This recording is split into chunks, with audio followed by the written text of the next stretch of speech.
ஆண்டவராகிய இயேசு கிறிஸ்துவின் நாமத்தில் உங்களை அன்புடன் வாழ்த்துகிறேன். பல வாரங்களாக நான் உங்களிடத்தில் சொல்லிக் கொண்டிருந்தேன். ஒரு அருமையான தேவ ஊழியரை நான் அழைத்திருக்கிறேன். அருமையான பாஸ்டர் ஜாஷுவா ஜெயபால் என்கிற தேவனுடைய ஊழியக்காரர். அவர் நம்முடைய சபைக்கு புதியவர் அல்ல. அவருடைய குடும்பம், அவருடைய ஊழியங்கள் எல்லாம் நம்முடைய ஊழியங்களோடு சம்பந்தப்பட்டவை. இணைந்து பல காரியங்களை செய்யும்படி ஆண்டவர் உதவி செய்து வந்திருக்கிறார். அது மாத்திரமல்ல, அவர் மூலமாக இன்றைக்கு உங்களிடத்தில் ஆண்டவர் பேசுவார். நீங்கள் கவனமாக இருக்க வேண்டும். கடந்த நம்முடைய ஆனிவர்சரி மீட்டிங்கில் சொல்லப்பட்ட சில செய்திகளுடைய சாராம்சம் என்னவென்றால், முதலாவது வெளியில் தேவ பரிசுத்த ஸ்தலத்துக்கு பக்கத்தில் செருப்புகளை போடுகிற விஷயம். அந்த விஷயத்தில் நீங்கள் கொஞ்சம் ஒத்துழைக்கும்படி கேட்டுக்கொள்கிறேன். செருப்புகளை கீழே ஸ்டாண்டில் வைக்க வேண்டும். இல்லாவிட்டால் மேலே படிக்கட்டில் மேலே வரைக்கும் நீங்கள் வைக்கலாம். நீங்கள் தயவுசெய்து தேவாலயத்துக்கு வருகிற நேரத்தில் செருப்புகளின் மேலே நடந்து வந்து சிக்கி அந்த மாதிரி சிக்கல்கள் இல்லாதபடி நீங்கள் உங்கள் செருப்புகளை படிக்கட்டுகளிலேயோ அல்லது கீழேயோ வைக்கும்படி கேட்டுக்கொள்கிறேன். நான் அதற்காக இங்கே போடுகிற செருப்புகளை எல்லாம் ஒரு கூடையில் எடுத்து வாரி மேலே கொண்டு வைப்பதற்கு அடுத்த வாரத்திலேருந்து 2 ஊழியக்காரர்களை நான் ஆயத்தம் பண்ணி வைப்பேன். அப்போது உங்கள் செருப்பு இங்கே இருக்காது. ஊழியம் செய்ய வருகிறவர்கள் இங்கே அவள் செருப்பை போடுவது தவறல்ல, அவளுக்கு தெரியாது. ஆனால் சபையின் மக்கள் அந்த இடத்தை பரிசுத்தமாக பாதுகாக்க வேண்டும். கர்த்தருடைய செய்தியை கேட்கிற மக்கள் சந்தோஷமாக வந்து சந்தோஷமாக கர்த்தருடைய ஊழியத்தை செய்துவிட்டு போகும்படி நீங்கள் உதவி செய்ய வேண்டும் என்று உங்களை அன்பாக கேட்டுக்கொள்கிறேன். அது மாதிரியாக நம்முடைய சபை ஆராதனை நடக்கும்போது அல்லது ஜெபம் நடக்கும்போது, குறிப்பாக பிரசங்கம் நடக்கும்போது யாரும் அங்கும் எங்கும் போகாமல் இருக்க வேண்டும் என்று உங்களை வேண்டிக் கொள்கிறேன். இது இப்பொழுது தான் அந்த மாற்றம் வந்திருக்கிறது. நான் என்னுடைய ஊழிய காலங்களிலெல்லாம் சொல்வது வழக்கம், பிள்ளைகளை உபத்திரப்படுத்தாங்க, பிள்ளைகள் ஓடிக்கொண்டிருக்கட்டும், விளையாடி கொண்டிருக்கட்டும் என்று நான் சொல்வது வழக்கம். நான் அதில் மாற்றம் இல்லை. சின்ன பிள்ளைகள் போவது வருவது நல்லது என்றால் ஒரு இடத்துல இருக்க மாட்டார்கள். இப்படி ஓடி விளையாடின அநேகரை நான் சரி ஓடட்டும் என்று சொன்னதுனால இன்றைக்கி ஊழியக்காரர்களாக இருக்கிறார்கள். அதனால் பிள்ளைகள் ஓடட்டும், நடக்கட்டும். ஆனால் பெரியவர்கள் கூடுமான வரையில் நீங்கள் பாத்ரூம் போக வேண்டுமானால் இந்த காணிக்கை நேரத்தில் போய்விட்டு வந்து உட்காரும்படி உங்களை அன்பாக கேட்டுக்கொள்கிறேன். வேறு வழியே இல்லாவிட்டால் நான் உங்களை தடுத்து நிறுத்த முடியாது. ஆனால் ஆராதனை நடக்கிற நேரத்தில் எழும்பி அங்கேயும் எங்கேயும் போகக்கூடாது, வெளியே போகக்கூடாதுங்கிற நியதியை நீங்கள் கடைபிடிக்கும்படி கேட்டுக்கொள்கிறேன். நான் அதையும் இந்த அரசியல்வாதிகளுடைய கூட்டத்தில் தான் பார்க்கிறேன். ஒரு சீஃப் மினிஸ்டர் ஒரு மீட்டிங் நடத்தும்போது அல்லது ஒரு கட்சி தலைவர் மீட்டிங் நடத்தும்போது யாரும் எழும்பி போனதாக நான் பார்த்ததில்லை. அரசியல் தலைவருங்க இருக்கிறார், அப்படி போவீங்களா?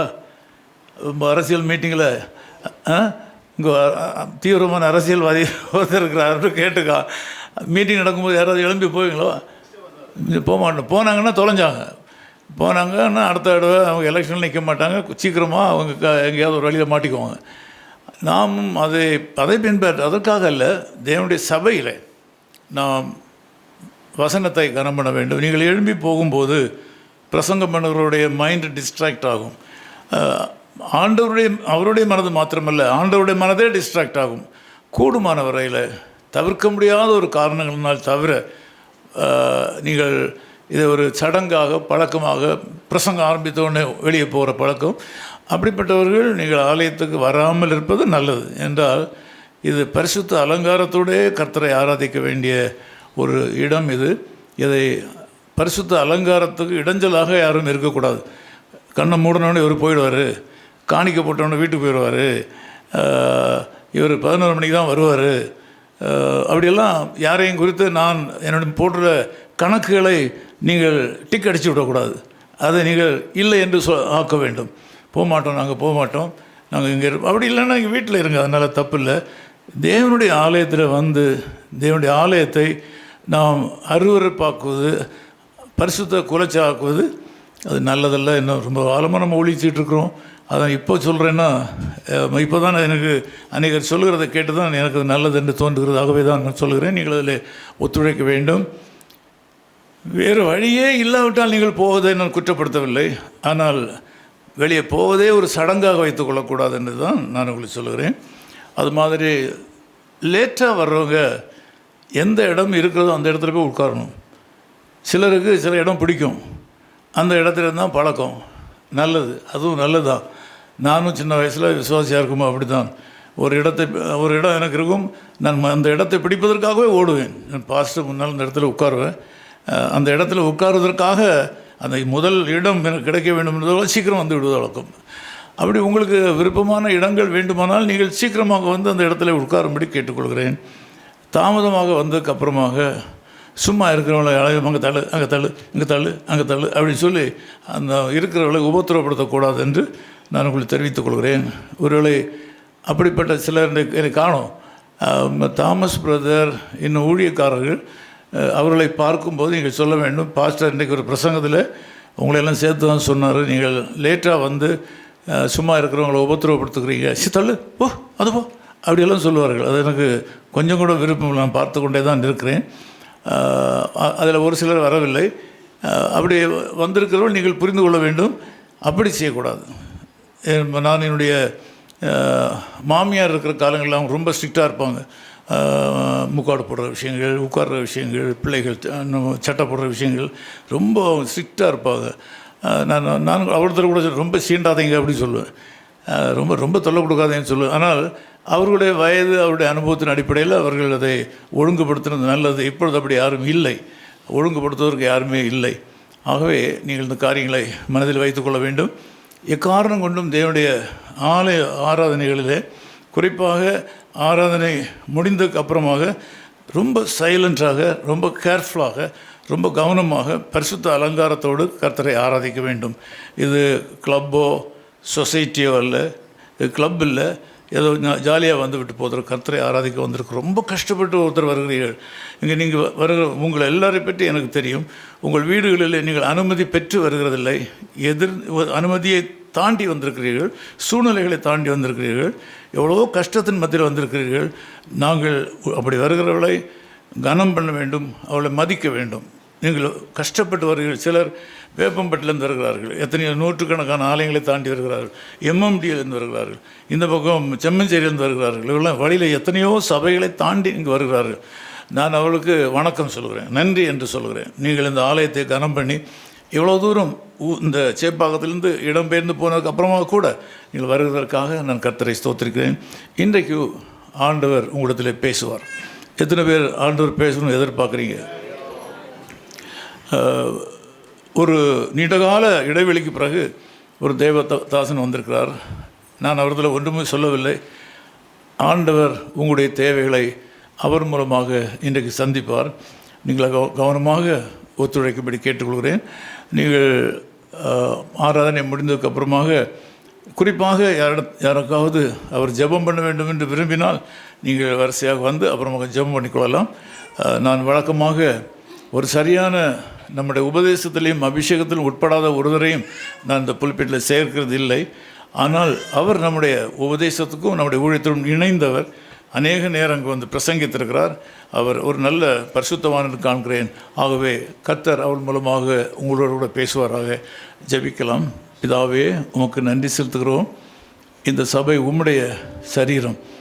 எங்கள் ஆண்டவர் இயேசு கிறிஸ்து தம்முடைய ஜீவனை விலை கொடுத்து விற்று இரத்தத்தை சிந்தி சம்பாதித்த ஒரு சொத்து இது. இதை நாங்கள் விளையாட்டாகவோ எளிதாகவோ நினைத்து விடாதபடி பயந்து நடுங்கி தேவ சமூகத்தில் இருந்து தேவ சத்தம் கேட்கும்படி, தேவனை ஆராதிக்கும்படி, புதிய வெளிப்பாடுகளை பெற்றுக்கொள்ளும்படி, விடுதலைகளை பெற்றுக்கொள்ளும்படி ஆண்டவர் எங்களுக்கு சகாயம் பண்ண வேண்டும் என்று ஜெபிக்கிறோம். எங்கள் சபையில் உள்ள ஊழியர்கள் அனைவரையும் நீர் ஆசீர்வதியும். எங்கள் சபை கிளை சபைகள், ஊழியங்கள் எல்லாவற்றையும் கர்த்தர் ஆசீர்வதித்து, அது மாத்திரமல்ல இந்திய தேசத்தில் விதவிதமான பெயர்களின் அடிப்படையில் நடக்கிற எல்லா சபைகளையும், விதவிதமான உபதேசங்களின் அடிப்படையில் நடக்கிற எல்லா ஊழியங்களையும் ஆண்டவர் ஆசீர்வதித்து எங்கள் தேசம் ஒரு கிறிஸ்தவ தேசமாய் மாற வேண்டும். நீர் அந்த வேலையை ஆண்டவர் தமிழ்நாட்டிலிருந்து ஆரம்பித்து இந்தியாவை முழுமையும் அது பட்சிக்கும்படி நாங்கள் ஜெபிக்கிறோம். ஆண்டவர், நாங்கள் எல்லாரும் கண்டு வாழும்படி கிருபை தாரும். இயேசு கிறிஸ்துவின் நாமத்தில் ஜெபிக்கிறோம் பிதாவே, ஆமென். கரங்களை தட்டி ஆண்டவர் மகிமைப்படுத்துமா?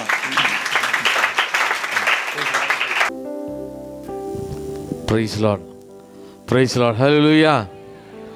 சத்தமாக தான் சொல்லுங்களேன்.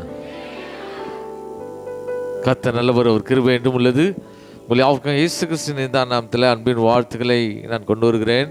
என் அன்போடு அழைத்து கர்த்தரை ஊழியத்தை ஏற்படுத்தி கொடுத்த சபை போதற்கு நன்றி தெரிவித்துக்கொள்கிறேன். கர்த்தர் தாம் எங்கள் ஊழியங்களை ஆசீர்வதிப்பாராக. இங்கே உட்காந்துக்கிறவங்களாம் அந்த சேரில் உட்காரலாம், நிறைய இடம் காலி இருக்குது. அங்கே சைடில் உட்காந்து யார் முகத்தையும் பார்க்க முடியல. அங்கே இந்த வாலிபானவங்களாம் இங்கே வாங்க, சேருக்கு வாங்க, அந்த சேரில் ஃபில் பண்ணுங்க எல்லா சேரையும். ஒரே ஒரு நிமிடம் மாத்திரம் கண்களை மூடி ஆண்டவர் பிரசன்னத்துக்கு நேராக கடந்து செல்வோம். வேதம் இவ்வாறு சொல்கிறது, ஆவியானவர் எங்குண்டு அங்கு விடுதலை உண்டு என்று பார்க்கிறோம்.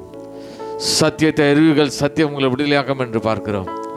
இவ்வளோ நேரம் பாடல் மத்தியில் அசைவான் ஆண்டவர், இவ்வளோ நேரம் துதியில் மத்தியில் கடந்து வந்த ஆண்டவர் ஒரு செம்மலோடு பேசும்படியாய், ஒரு செம்மலோடு உறவாடும்படியாய் திவ்ய மகத்துவ வார்த்தைகள் இந்த கால வேளையில கடந்து வந்து வாழ்க்கையில் காணப்படுற எல்லா தரித்திரங்களையும் மாற்ற முடியாய், எல்லா பிரச்சனைகள் போராட்டங்களை மாற்ற முடியாய், எல்லா கவலை கண்ணீர்களையும் மாற்ற முடியாய். கர்த்தருடைய ஆவியானவர் பலமாய் இறங்கி கிரியை செய்ய முடியாய். ஒரு காற்றை போல, ஒரு மழையை போல, ஒரு தண்ணீரை போல, ஒரு புகையை போல கடந்து வந்து நம்ம நிரப்ப முடியாது. தேவனை நோக்கி பார்ப்போம். நன்றி பசுதான், நன்றி தாப்பனே. இந்த நாளின் செய்தியின் கரங்களை கொடுக்குறேன். கர்த்தர் நீங்கள் பொறுப்படுத்திக் கொள்ளுங்க. நாங்கள் தெரிந்தோ தெரியாமல் செய்த எல்லா குற்றங்களையும் கர்த்தர் மன்னிப்பீராக. இயேசு கிறிஸ்து முள்மூடி சூட்டப்படும் போது வெளியே அந்த ரத்தத்துக்கு வல்லம் உண்டு. அவர் விழாவில் குத்தப்படும் போது வெளியே அந்த ரத்தத்துக்கு வல்லம் உண்டு. கைகளில் கால்களில் ஆணி கடாப்படும் போது வெளியே அந்த ரத்தத்துக்கு வல்லம் உண்டு. வேறு தெளிவாய் வந்த ரத்தத்துக்கு வல்லம் உண்டு. அந்த ரத்தத்தை ஒவ்வொரு சிரஸ்ல ஊற்றுகிறேன். நாடி நரம்பு தசைகள் எலும்புகளை ஊற்றுகிறேன். இப்போது எல்லா பலவீனங்கள் விலகுவதாக, எல்லா கட்டு அறுக்கப்படுவதாக, எல்லா சோர்வின் மயக்கத்தின் ஆவிகளை விரட்டுகிறேன் இயேசுவின் நாமத்தினால. ஆசீர்வதிங்க. ஒரு ஆளுகைக்குள்ள இந்த ஆராதனை கொடுக்கிறேன். கர்த்தர் நீங்க பொறுப்படுத்திக் கொள்ளுங்க. பெரிய காரியங்கள் செய்யுங்க. இயேசு கிறிஸ்துவின் நிதானம் கேட்க நல்ல பிதாவே. ஹல்லேலூயா. என் பேர் ஜோஷ்வா ஜெயபால். சென்னை கோயம்பேடு பகுதியிலேருந்து நான் கடந்து வருகிறேன். இடத்துல ஒரு 300க்கு அதிகமான இவாஞ்சலிஸ்ட் உண்டு. மந்திரவாதியாக இருந்து ரட்சிக்கப்பட்டவங்க, மார்வாடி சேர்ந்து ரட்சிக்கப்பட்டவங்க, மார்வாடிஸே ஒரு 60 பேர் ரட்சிக்கப்பட்டு என்னோடு கூட ஊழியம் செய்து கொண்டு இருக்கிறாங்க. அது மாத்திரம் இல்லை, என்னோடய ஊழியத்திலேருந்து கடந்து போனவங்க தான் Alvin Thomas, Godwin Moses, Jafri போன்ற ஊழியக்காரர்கள். 31 கிராம சபைகளை உருவாக்க வேண்டிய அனுக்கிரபை செய்திருக்கிறார். சொந்தமாக 1.5 ஏக்கரில் ஒரு கல்லறை தோட்டம் உண்டு. நான் மரித்தாலும் என் சரித்தை அடக்கம் பண்ணலாம். நான் துப்பாக்கி மணி தான் ரட்சிக்கப்பட்டேன். தீவிரவாதியாக ஜெயிலில் போட்டாங்க. எப்படி விடுதலையான இந்த சாட்சி ஏற்கனவே நாங்கள் மத்தியில் நான் சொல்லியிருக்கிறேன். எனக்காக ஜெபித்து கொள்ளுங்கள். நான் இது வருவது 2வது முறை நான் வரேன். அலெக்ஸ் பாஸ்டர் எனக்கு நெருங்கிய நண்பர். நான் வாரம் நாங்கள் ஃபோனில் பேசிப்போம். அநேக காரியங்களே நாங்கள் டிஸ்கஸ் பண்ணுவோம். அநேக முறை என்னை அழைத்திருக்கிறார். நான் அவருக்கு அழைக்கும் போதெல்லாம் எங்கேயாவது ஒரு கூட்டத்தில் இருப்பேன். அதனால் வர முடியாத சூழ்நிலையாக இருந்தது. அவருடைய டெத்தில் வந்து நான் கலந்து கொண்டேன். ஒரு பெரிய இழப்பு அது. அது மாத்திரமில்லை, என்னை நேசிக்கிற ஒரு நல்ல ஒரு தகப்பன் ஐயா. 57வது ஆண்டு விழா கொண்டாடியிருக்காங்க. எவ்வளோ பெரிய விஷயம் அதில். 57 ஆண்டுகள் இந்த ஊழியத்தை ஆண்டு நடத்தியிருக்கிறேன். ஹல்லேலூயா. என் பொண்ணும் என்னுடைய மொச்சின்சியும் வந்து அந்த நாளில் ஊழியத்தில் கலந்து கொண்டாங்கன்னு நினைக்கிறேன். பாடலை பாடி ஷீபாவும் கூட என் பொண்ணும் வந்தாங்கன்னு நினைக்கிறேன். எங்கள் குடும்பத்துக்காய் ஊழியத்துக்காய் ஜெபித்துக் கொள்ளுங்கள். இந்த வேதாந்தத்தில் அநேக செய்திகள் உண்டு. புதிய மாறனா என்ன, புதிய பூமினா என்ன, புதிய எருசலேம்னா என்ன, சீயோன்னா என்ன, பரதேசினா என்ன, பரலோகம்னா என்ன, பரலோகத்து எத்தனை வாசல், எந்த வாசல் வழியாக பிரவேசிக்க போகிறோம், சேராபின்னா என்ன, கேராபின்னா என்ன, புறம்பான இருட்டுனா என்ன, ஆயுதவர் அசாட்சினா என்ன, நியாய தீர்ப்புனா என்ன, தெரியாமலே ஆலயத்தில் அமர்ந்து கொண்டு இருக்கிறோம். இது வேதாந்தத்தில் அநேக கதாபாத்திரங்கள் உண்டு. ஆசா, ஏசா, ஊசா, மேய்போசேத், அபிகால், மில்கால், நோவா, திரிஷா. சினிமா நடிகர் திரிஷா இல்லை, பைபிளில் ஒரு திரிஷா இருக்கா தெரியுங்களா? சாதோக் யார், பெனா யார், அப்னேர் யார், இஸ்போசேத் யார், அர்வானா யார், அத்தாலியால் யார், எலியாசிப் யார், எத்ரோ யார்? இந்த கதாபாத்திரங்கள்லாம் வர வேண்டிய அவசியம் என்ன? இப்படி அநேக செய்திகள் உண்டு. எனக்கு அன்பான கர்த்தருடைய பிள்ளைகளே, அது மாத்திரம் இல்லை, சரீரத்தில் அடிபட்டால் என்ன பண்ணுவீங்க? அடிபட்டுச்சுன்னா என்னங்க பண்ணுவீங்க? இந்திக்காரங்க மாதிரி உட்காந்துக்கிறீங்க. என்ன பண்ணுவீங்க? பேசுனா தான் மெசேஜே முடியும். என்ன பண்ணி மருந்து போடுவோம், ஆயின்மெண்ட் போடுவோம், இன்ஜெக்ஷன் பண்ணுவோம், போல்டு நெட்டு போடுவோம், பிளாஸ்டிக் சர்ஜரி பண்ணுவோம், எப்படியோ தம் காயங்களை ஆற்றிக்கிறோம் இல்லை? ஆனால் ஒரு மனுஷன் ஆவியில் எப்படி காயப்படுகிறான்? ஆத்துமால உள்ளான மனுஷன் எப்படி காயப்படுகிறான்? ஆவியில் ஆத்துமால காயப்பட்ட அவன் நிலைமை என்ன?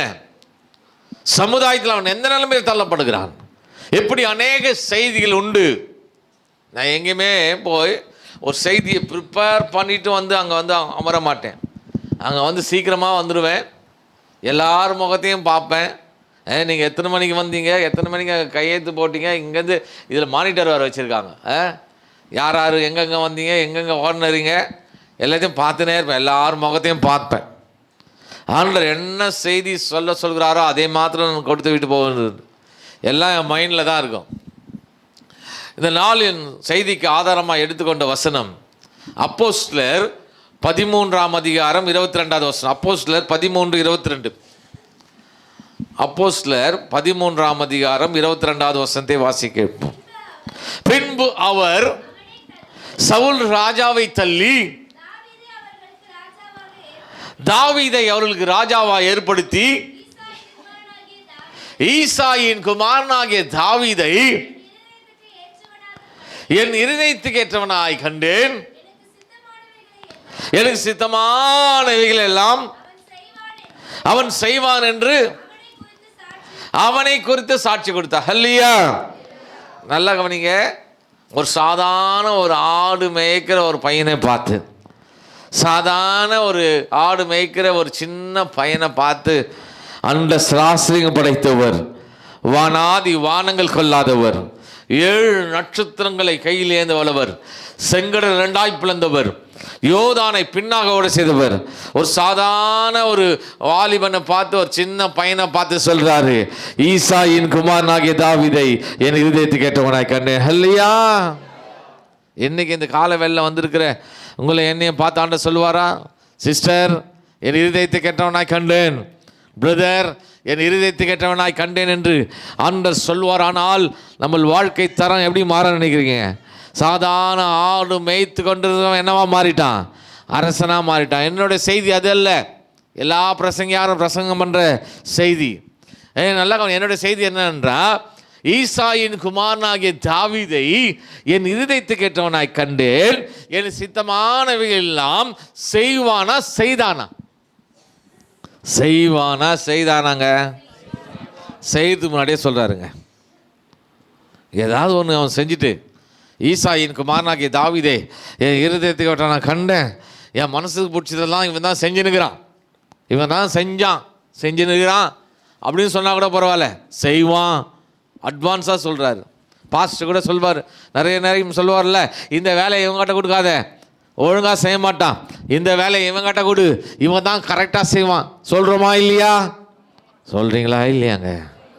அதே போல் ஆண்டவரே சொல்கிறாருங்க, ஈசாயின் குமாரனாகிய தாவீதை என் இருதயத்துக்கு கேட்ட நான் கண்டேன், இவன் தான் கரெக்டாக இருப்பான், இவன் தான் கரெக்டாக செய்வான். அப்போது ஒரு சாதாரண ஒரு ஆடு மேய்க்கிற ஒரு சின்ன பையன் மேலே, சாதாரண ஆடு மேய்க்கிற ஒரு வாலிபன் மேலே ஆண்டவர் இவ்வளோ நம்பிக்கை வைக்க வேண்டிய அவசியம் என்ன? தாவீதின் இதயத்தில் ஆண்டவர் என்ன தான் பார்த்தாரு? ஏன் அவ்வளோ கான்ஃபிடென்ட்டாக சொல்கிறாரு, இவன் தான் கரெக்டாக இருப்பான், இவன் தான் கரெக்டாக செய்வான்? ஏன் அவ்வளோ கான்ஃபிடென்ட்டாக சொல்கிறாரு? ஆண்டவர் வெளிப்படுத்தின சில சத்தியங்களை உங்கள் மத்தியில் வைத்து விட்டு போகலாம் என்று பிரயாசப்படுகிறேன். அதுக்கு முன்பாக இந்த செய்தியினுடைய முன்னரை சொல்லிவிட்டு செய்தியின் ஆழத்துக்குள்ளே சற்று போகலாம் என்று பிரயாசப்படுகிறேன். என் அன்பான கர்த்தருடைய பிள்ளைகளே, நல்லா கவனிங்க.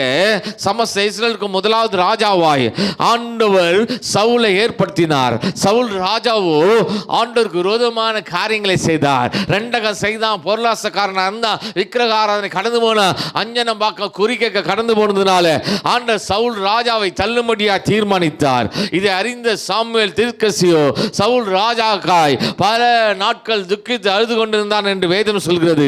ஒரு நாள் ஆண்டவர் சாமுவேல் தீர்க்கதரிசி முன்பாக தோன்றி, நான் ராஜாவா இராதபடி தள்ளின அந்த சவுலுக்காய் எத்தனை நாள் துக்கித்து அழுது கொண்டிருப்பாய்? உன் கொம்பை தயத்தான் நிரப்பி கொண்டு பெத்லகேம் ஊருக்கு போ, அங்க ஈசாயின் குமார்னு ஒரு ராஜாவான தெரிந்து கொண்டேன். ஹல்லேலூயா.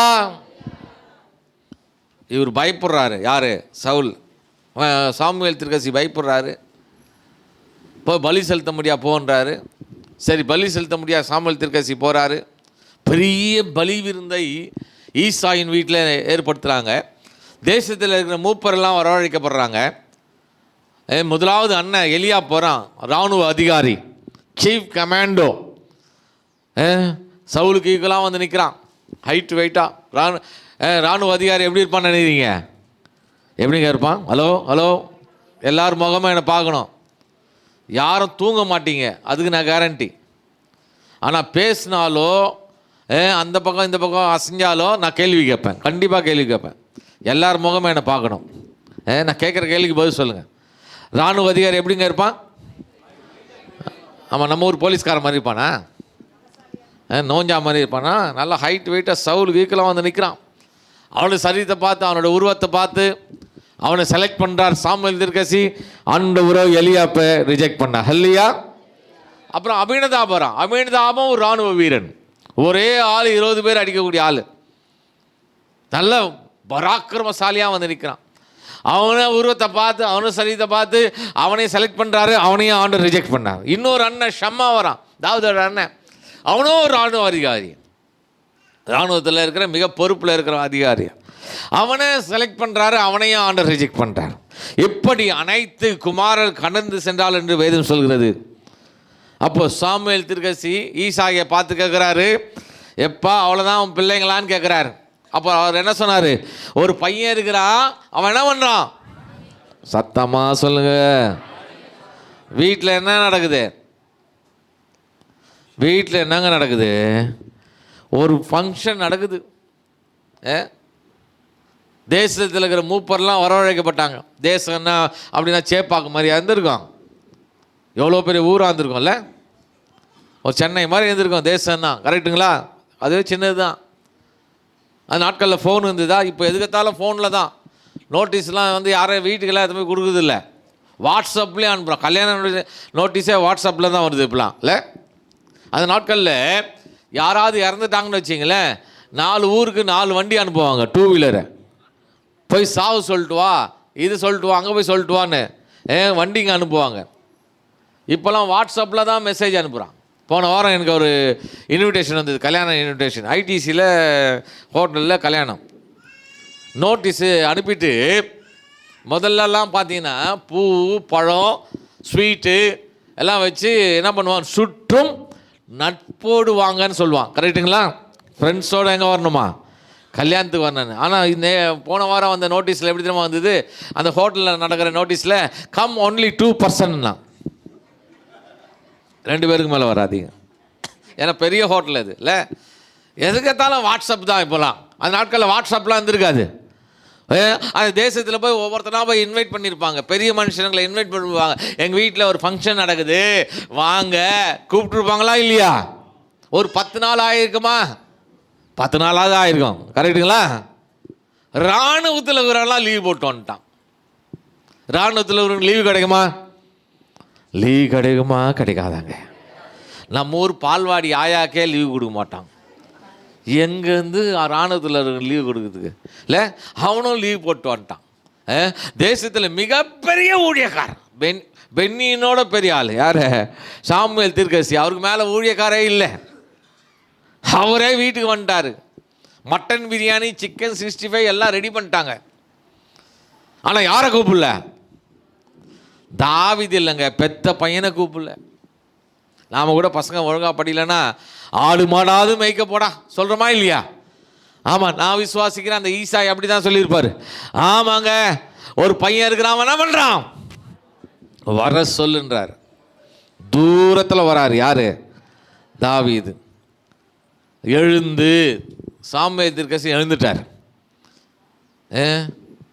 அப்போ எதில் உட்காந்து? அப்போ எழுந்துன்னா என்ன அர்த்தம்னா உட்காந்துக்கிறாருன்னு அர்த்தம். ஐயா மாதிரி இந்த மாதிரி குஷன் சேர்லேயே உட்காந்துருந்துருப்பார். அந்த நாட்களில் கட்டையோ கல்லோ ஏதோ இருந்திருக்கும், அது மேலே உட்காந்துருந்துருப்பார்ல. ஏன் எழுந்துட்டார்னா இவன் குள்ளமாகறான். ராஜானா எப்படி இருக்கணும்? ஹைட்டாக இருக்கணும், கம்பீரமாக இருக்கணும், ஹைட்டு வெயிட்டாக இருக்கணும்.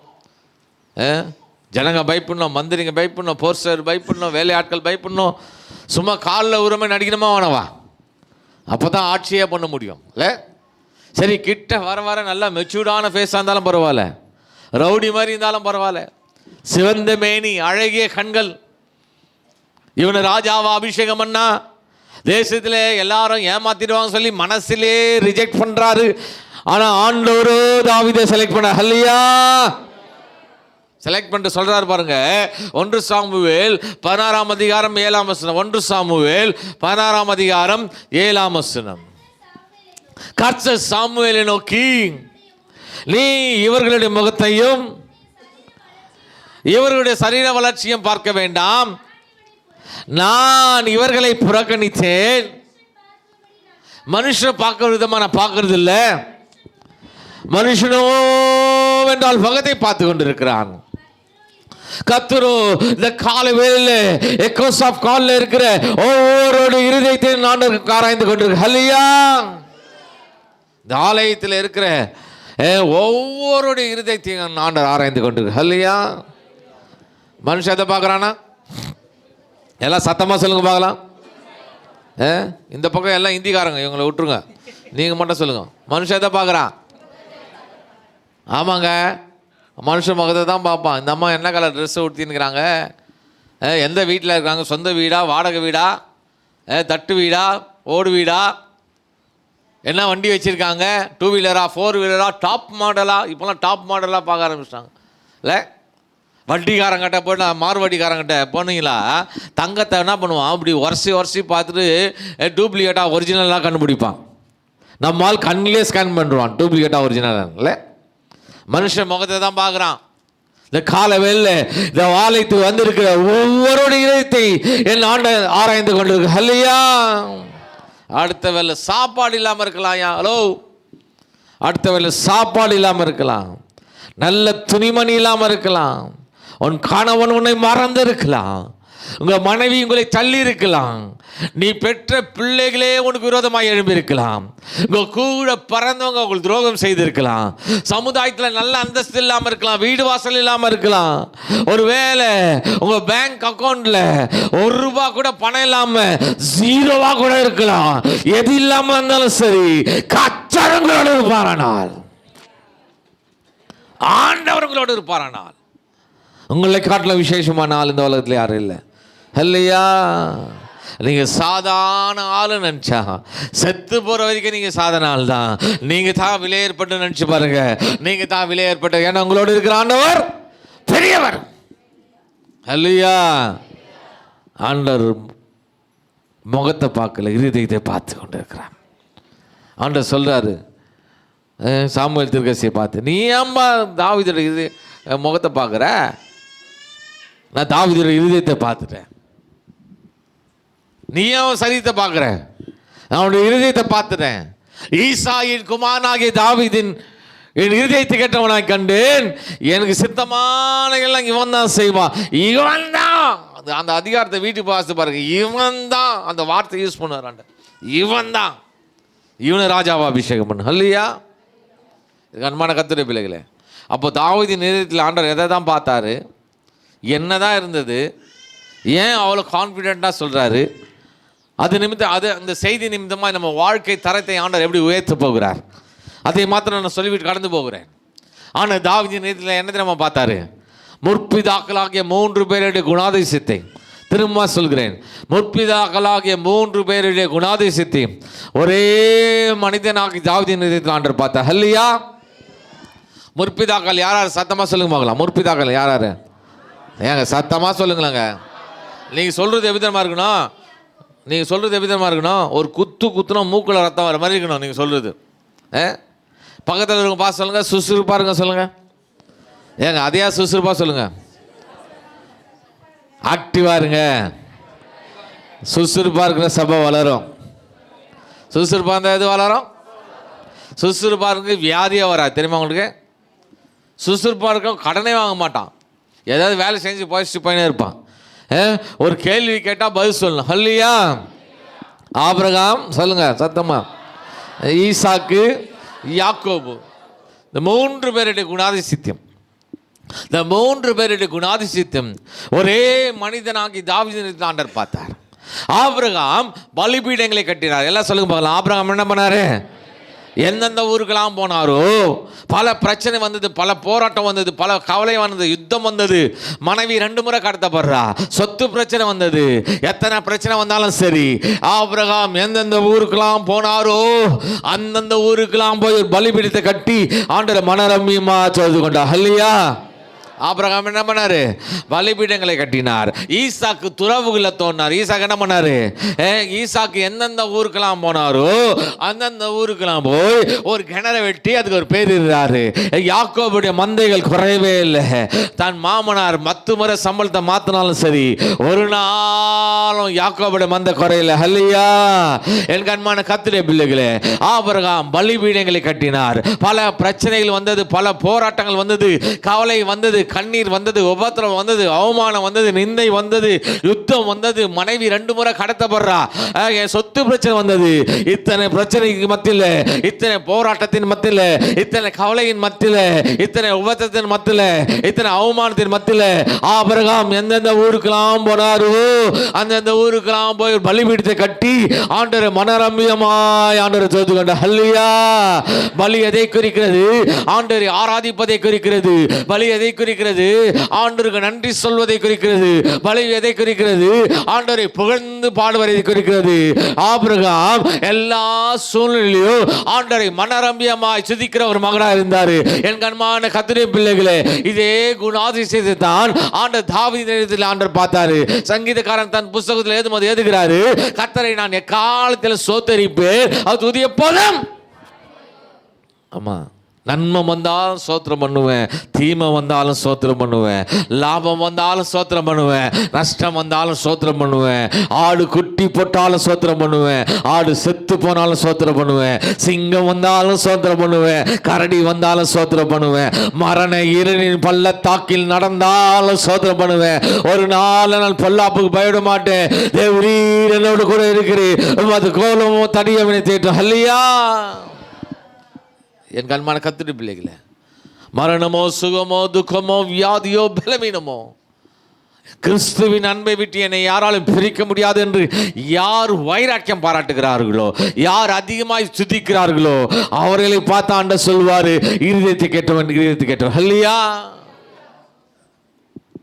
என் கண்மான கர்த்தருடைய பிள்ளைகளே, பிரச்சனையின் மத்தியில், போராட்டத்தின் மத்தியில், கவலையின் மத்தியில், கண்ணீர் மத்தியில், உபத்திரத்தின் மத்தியில், வியாதியின் மத்தியில், கடன் சுமையின் மத்தியில், குடும்ப பிரச்சனையின் மத்தியில் ஒரு நாளும் முறுமுறுக்காம அதிகமாக ஆண்டவரை துதித்து பாருங்க.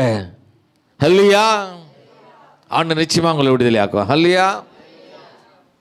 நல்லா கவனிங்க. முன்பாக ஒரு சிமந்த சமுத்திரம், பின்பாக பார்வோன் சேனை, நடுவில் இஸ்ரவேல் ஜனங்க. அவங்க எவ்வளோ பெரிய பிரச்சனை பாருங்க. இந்த ஜனம் எதுக்காக போகிறாங்கன்னா ஆண்டவரை துதிக்க முடியாது இப்போ கடந்து போகிறாங்க. ஹல்லேலூயா. முன்பாக சிவந்த சமுத்திரம், பின்பாக பார்வோன். முன்னாடி போனால் சாவு, சமுத்திரத்தில் அழிந்து போவாங்க. பின்னாடி வந்தாலும் அடிமை வாழ்க்கை, அதுவும் ஒரு நரக வேதனை, சாவு தான். முன்னாடி போனாலும் சாவு, பின்னாடி வந்தாலும் சாவு. துதிக்கும்படியாக கடந்து போகிறாங்க. அந்த இடத்துல ஆண்டவர் நல்ல கவனிக்க, துதிக்கிற பிள்ளைகளுக்கு ஆண்டவர் அங்கே ஒரு ஊழியக்காரனை வைத்திருந்தார். ஹல்லேலூயா. மோசே என்ற ஒரு ஊழியக்காரனை வைத்திருந்தார். அந்த மோசே என்ற ஊழியக்காரனை அந்த இடத்துல ஏற்படுத்தி செங்கடலை 2ஆய் பிளந்து ஜனங்களை துதிக்க முடியாத ஆண்டவர் அந்த பக்கம் கொண்டு போனார். ஹல்லேலூயா. என் கண்மான கர்த்தருடைய பிள்ளைகளே, நீ யாராக இருந்தாலும் சரி, உன் பிரச்சனையின் மத்தியில் நீ அதிகமாக துதிக்கும் போது ஆண்டவர் உனக்காய் ஒரு ஊழியக்காரனை இந்த பகுதியில் வைத்திருக்க. ஹல்லேலூயா. எனக்கு அன்பான கர்த்தருடைய பிள்ளைகள், பாஸ்டரை குறித்து எனக்கு நான் 987 சபையில் பேசியிருக்கிறேன். எல்லா பெரிய பெரிய பரிசுத்தவான்கள், பெரிய பெரிய ஊழியக்காரர்கள், அப்போஸ்தலர், அபிஷேகம் பண்ணப்பட்ட தேவ பிள்ளைகள் நிறைய இடத்துல நான் பேசியிருக்கிறேன். இந்த சபையோடு சேர்த்து இன்றைக்கி கணக்கு வராது, ஏன்னா ஒரு டைம் போனோன்னா அது கணக்கு வச்சுக்க மாட்டேன். டைரியில் எழுதுவேன். 987 சபையில் பேசியிருக்கேன். என் கண்மான கத்திரி பிள்ளைகளே, எத்தனையோ ஊழியக்காரர்களை பார்த்துருக்குறேன். அவர்கள் வாழ்க்கையில் ஒரு பிரச்சனை வரும்போது அவங்க என்ன பண்ணுவாங்க, சக்குன்னு பின்னாடி போயிடுவாங்க. கொஞ்ச நாள் ஸ்டாப் பண்ணுவாங்க ஊழியத்தை, சில மாதங்கள் சில வருடங்கள் கூட ஸ்டாப் பண்ணுவாங்க. எவ்வளோ பெரிய இழப்பின் அவர் வாழ்க்கையில் வந்தால் கூட, தன் மகனை இழந்தால் கூட அடுத்த நிமிஷமே இந்த ஆல்டரில் வந்து இந்த ஊழியத்தை செய்கிறார். பார்த்தீங்களா, அங்கே தான் அவருடைய இருதயத்தை ஆண்டவர் பார்க்குறார். எனக்கு அன்பான கத்துட்டே பிள்ளைகள, உங்கள் போதகரை குறித்து நன்றாக அறியும். அவர் குழந்த மாதிரி அவர். அந்த மனுஷனை குறித்து நான் புகழ்ச்சியாக சொல்லணும்னு அவசியம் இல்லைங்க. கத்துடைய வார்த்தை இருக்கு, நான் எங்கே போனாலும் புகழ்ச்சிப்பேன். அப்போது எத்தனை இழப்பின் மத்தியிலும் அவர் நிற்கிறார் பாருங்க. அதே தான் அவர் தன் பிள்ளை கிழந்த போது கூட நிற்கிறாரு. அவர் மேலே வைராக்கியம் வச்சிருக்காரு. என் கண்மான கத்துடைய பிள்ளைகளே, அவரை கொண்டு உங்கள் வாழ்க்கையில் சமுத்திரம் போன்ற பிரச்சனை வந்தாலும் சரி, உங்கள் ஊழியக்காரர்களை கொண்டு தான் ஆண்டவர் வழிகளை திறப்பார். இல்லையா? அதனால் ஊழியக்காரர்களை நம்ம அதிகமாக கனம் பண்ணணும், அதிகமாக நேசிக்கணும். இன்னும் பிரச்சனை அதிகமாகுது, இன்னும் போராட்டம் அதிகமாகுது, இன்னும் அதிகமாக தூக்கி பாருங்க. தானியேலை தூக்கி சிங்கக்கேபியில் போட்டாங்க. அங்கே சிங்கங்களின் வாய்களை இருந்து தானியேலை காப்பாற்றும்படியாக ஆண்டவர் அந்த ஊழியக்காரனை அனுப்பலை, மாறாய் தேவதூதனை அனுப்பினார். நீங்கள் பிரச்சனைகள் மத்தியில், போராட்டத்தின் மத்தியில் இன்னும் அதிகமாக துதிக்கிறீங்களா? இங்கே இருக்கிற ஒவ்வொரு பிள்ளைகளுக்கும் ஆண்டவர் தேவதூதனை வைத்திருக்கிறார். அதை மாத்திரம் நீங்கள் மறந்து போகாதீங்க. உன் பிரச்சனை அதிகமாக அதிகமாக அதிகமாக உனக்குள்ள ஒரு எண்ணம் இருக்கணும், நான் ஆராதிக்கிற ஆண்டவர் ஒரு நாள் என்னை கைவிட மாட்டார், எனக்காய் ஒரு தேவதூதனை வைத்திருக்கிறார், அந்த தேவதூதன் எனக்காய் ஒரு ஊழியக்காரனை வைத்திருக்கிறார், எனக்காய் ஒரு தேவதூதனை வைத்திருக்கிறார், இவர்களை கொண்டு ஆண்டவர் என்னை காப்பாற்றுவார். ஹல்லேலூயா. 7 மடங்கு அதிகமாக்கப்பட்ட அக்னி சுவாலை. சாத்ராக், மேஷாக், ஆபேத்நேகோ என்று 3 எபிரேய வாலிபர்கள் 7 மடங்கு அதிகமாக்கப்பட்ட சூழலில் தூக்கி போடுறாங்க.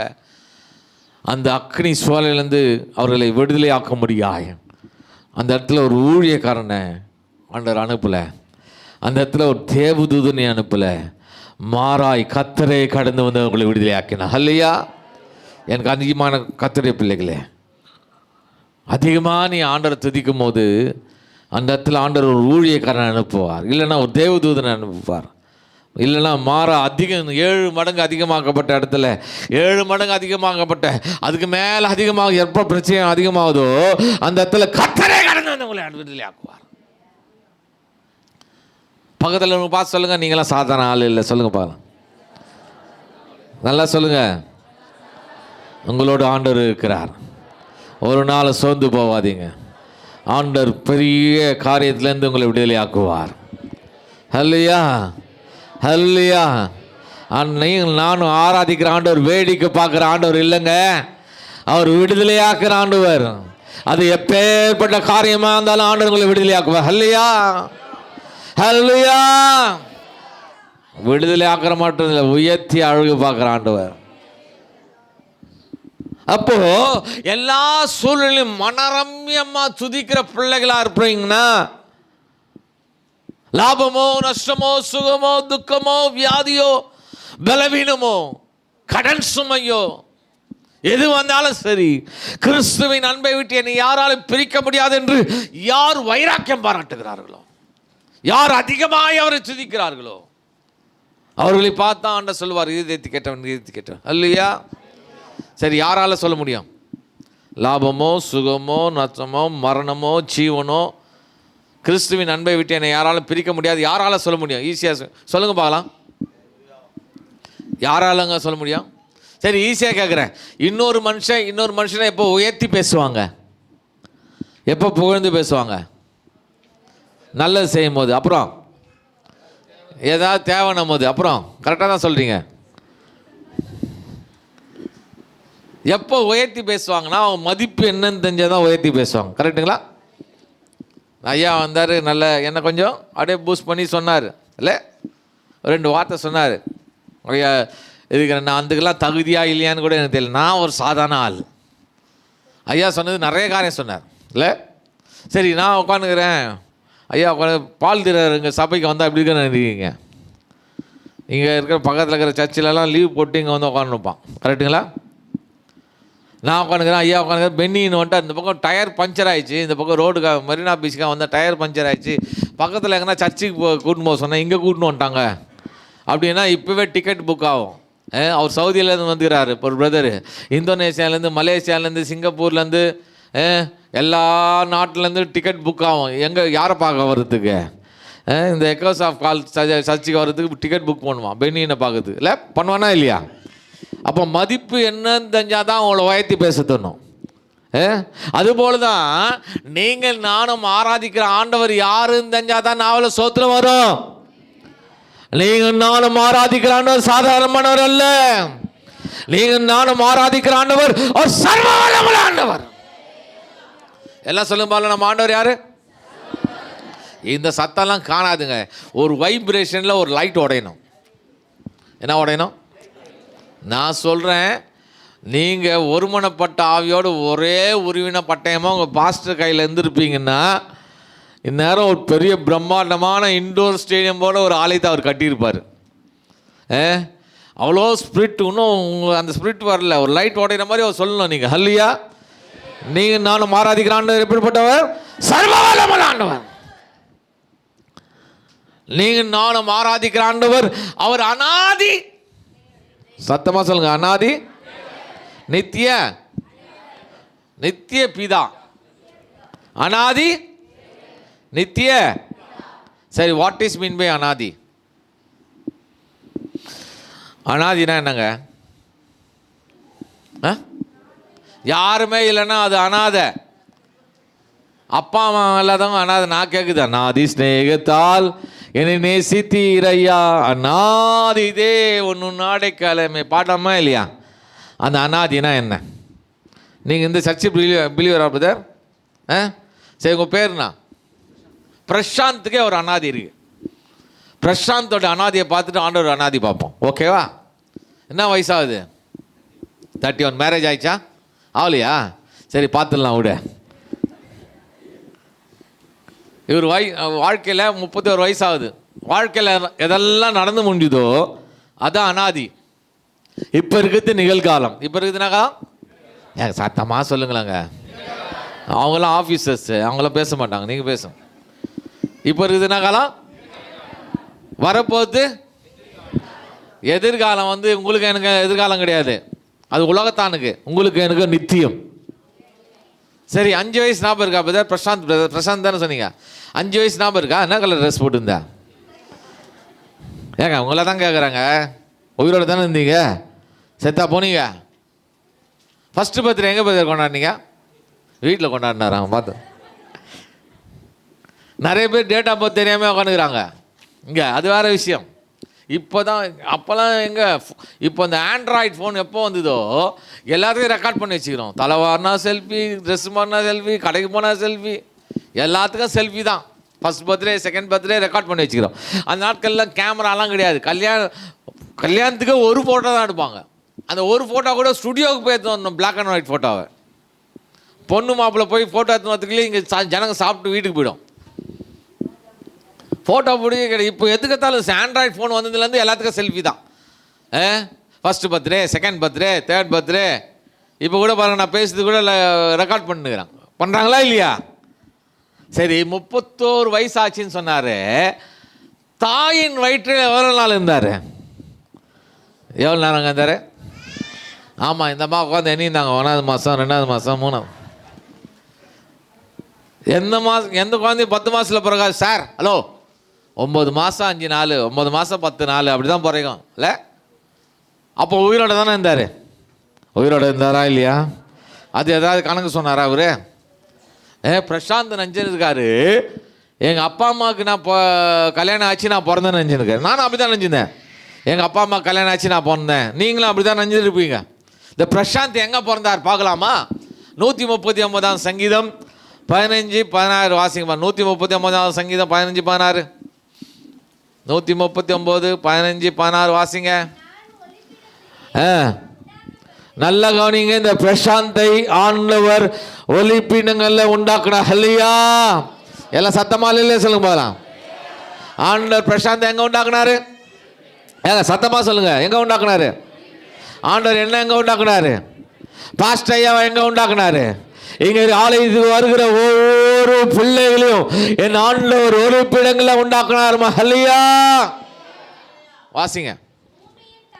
பூமியின் தாழ்விடங்கள்ல, என் கண்பான கர்த்தருடைய பிள்ளைங்களே, பூமியின் ஒளிப்பிடங்கள்ல, பூமியின் தாழ்விடங்கள்ல ஆண்டவர் நம்மளை தெரிந்து கொண்டார். ஹல்லேலூயா. என் அன்பான கர்த்தருடைய பிள்ளைகளே, இங்க இருக்கிற ஆலயத்துக்கு வருகிற ஒவ்வொரு பிள்ளைகளையும் என் ஆண்டவர் பூமியின் கடையாந்திரங்கள்ல, பூமியின் தாழ்விடங்கள்ல, பூமியின் ஒளிப்பிடங்கள்ல அது கூட எப்படி தெரிந்து கொண்டாராம்? ஹலோ ஹலோ பிரசாந்த், ஆண்டவர் உன்னை விசித்திர வினோதமாக உண்டாக்கிட்டாரையா. அது என்னையா விசித்திர வினோதம்? 10 குறிப்பில் ஒரு குறிப்பு சொல்கிறேன். யாருக்கெல்லாம் நீச்சல் தெரியும் கை தூக்கும் பாலம்? ஸ்விம்மிங் தெரிகிறவங்களாம் பரவாயில்ல, இவ்வளோ பேர் தெரியுது பாஸ்டர், கை நல்லா கை தூக்குங்க. 1 2 3 4 5 6 7 8 9 10 11 12 13. உங்களுக்கு தெரியுமா? 14. பரவாயில்லையே, கிராம சபையாது, கிராமத்தில் தான் நிறைய பேர் கை தூக்குவான். சரி பரவாயில்ல. யாரெல்லாம் 10 நிமிஷம் தண்ணிக்குள்ளே இருப்பீங்க? 10 மினிட்ஸ் தண்ணிக்குள்ளே இருப்பீங்களா? இருப்பீங்கன்னா ஞானஸ்தானம் தொட்டி நிரப்ப சொல்லுகிறேன்.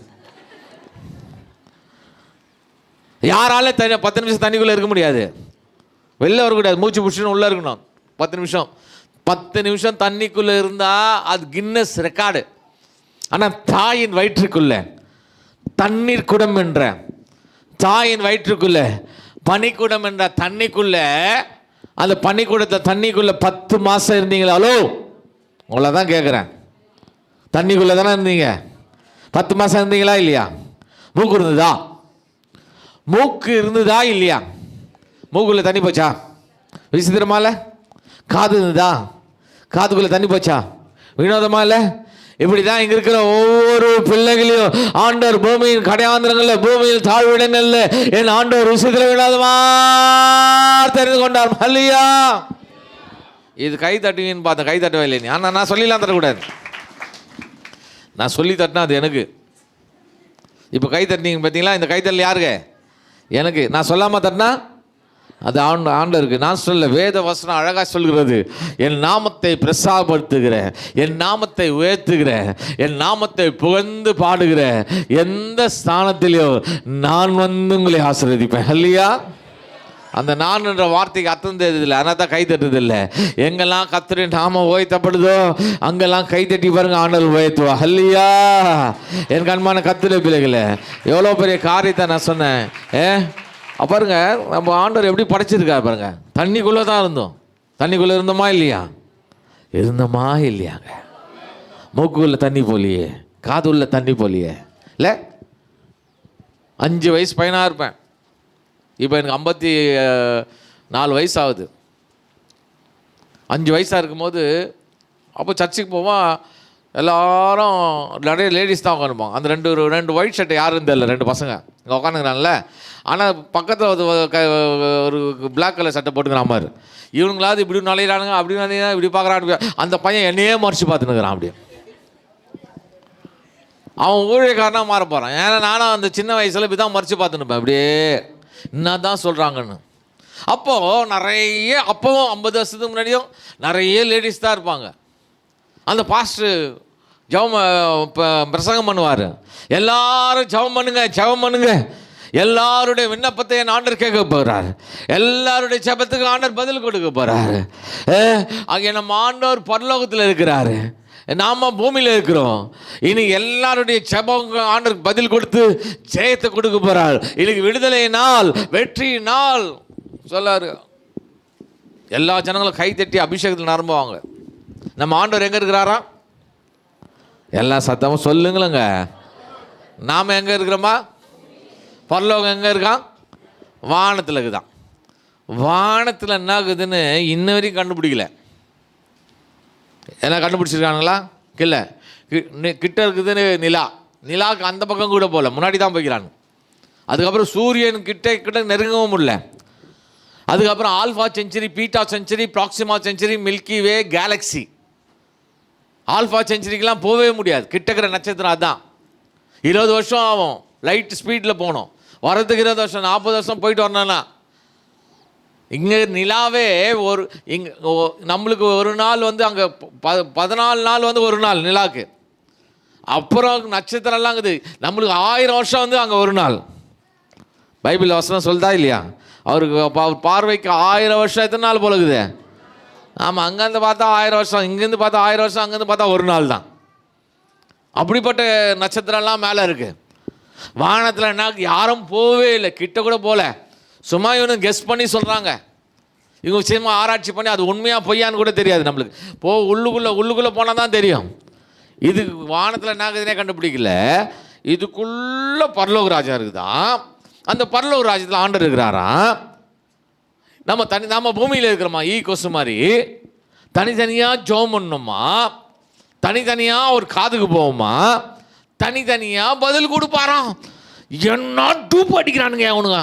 எப்போ 5 வயசில் திட்டுவாங்களே, 50 வருஷத்துக்கு முன்னாடி என்ன டூப்பு, மரம் பண்ணீங்க இது கூட தெரியாமல் கை தட்டுதுங்களே அப்படின்னு சொல்லி ஜனங்களை திட்டின்னு இருப்பேன். கடைசியாக பார்த்தா நான் தான் மரம் பண்ணியா இருந்தேன். எப்படி சொல்கிறேன்னு கேளுங்க. செல்ஃபோன் வந்தது, செல்ஃபோன் ஒன்று கொடுங்க போதா, செல்ஃபோனுக்குதா செல்ஃபோன் வந்தது. இந்த செல்ஃபோனில் ஏதாவது ஒயர் இருக்கா இல்லையா? இங்கேருந்து அமெரிக்காவுக்கு பேசுகிறேன், இங்கேருந்து மலேசியாவுக்கு பேசுகிறேன், இங்கேருந்து துபாய்க்கு பேசுகிறேன்.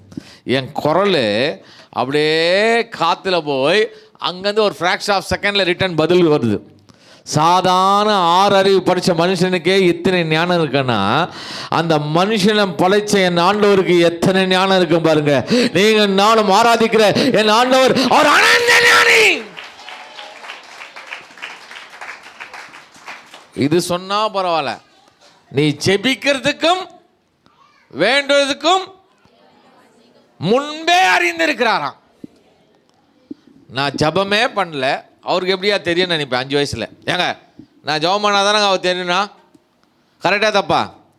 5 வயசில் நான் ஜபம் பண்ணால் தானே அவருக்கு தெரியணும். அவருக்கு எப்படி தெரியும்? நான் ஜபமே பண்ணல. இப்படி கேள்வி கேட்பேன் நான்.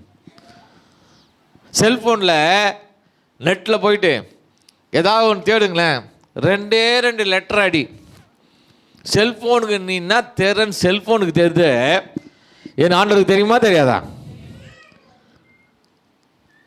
கர்த்தருடைய கண்கள் பூமி எங்கும், சத்தமா சொல்லுங்க, கர்த்தருடைய கண்கள் பூமி எங்கும்.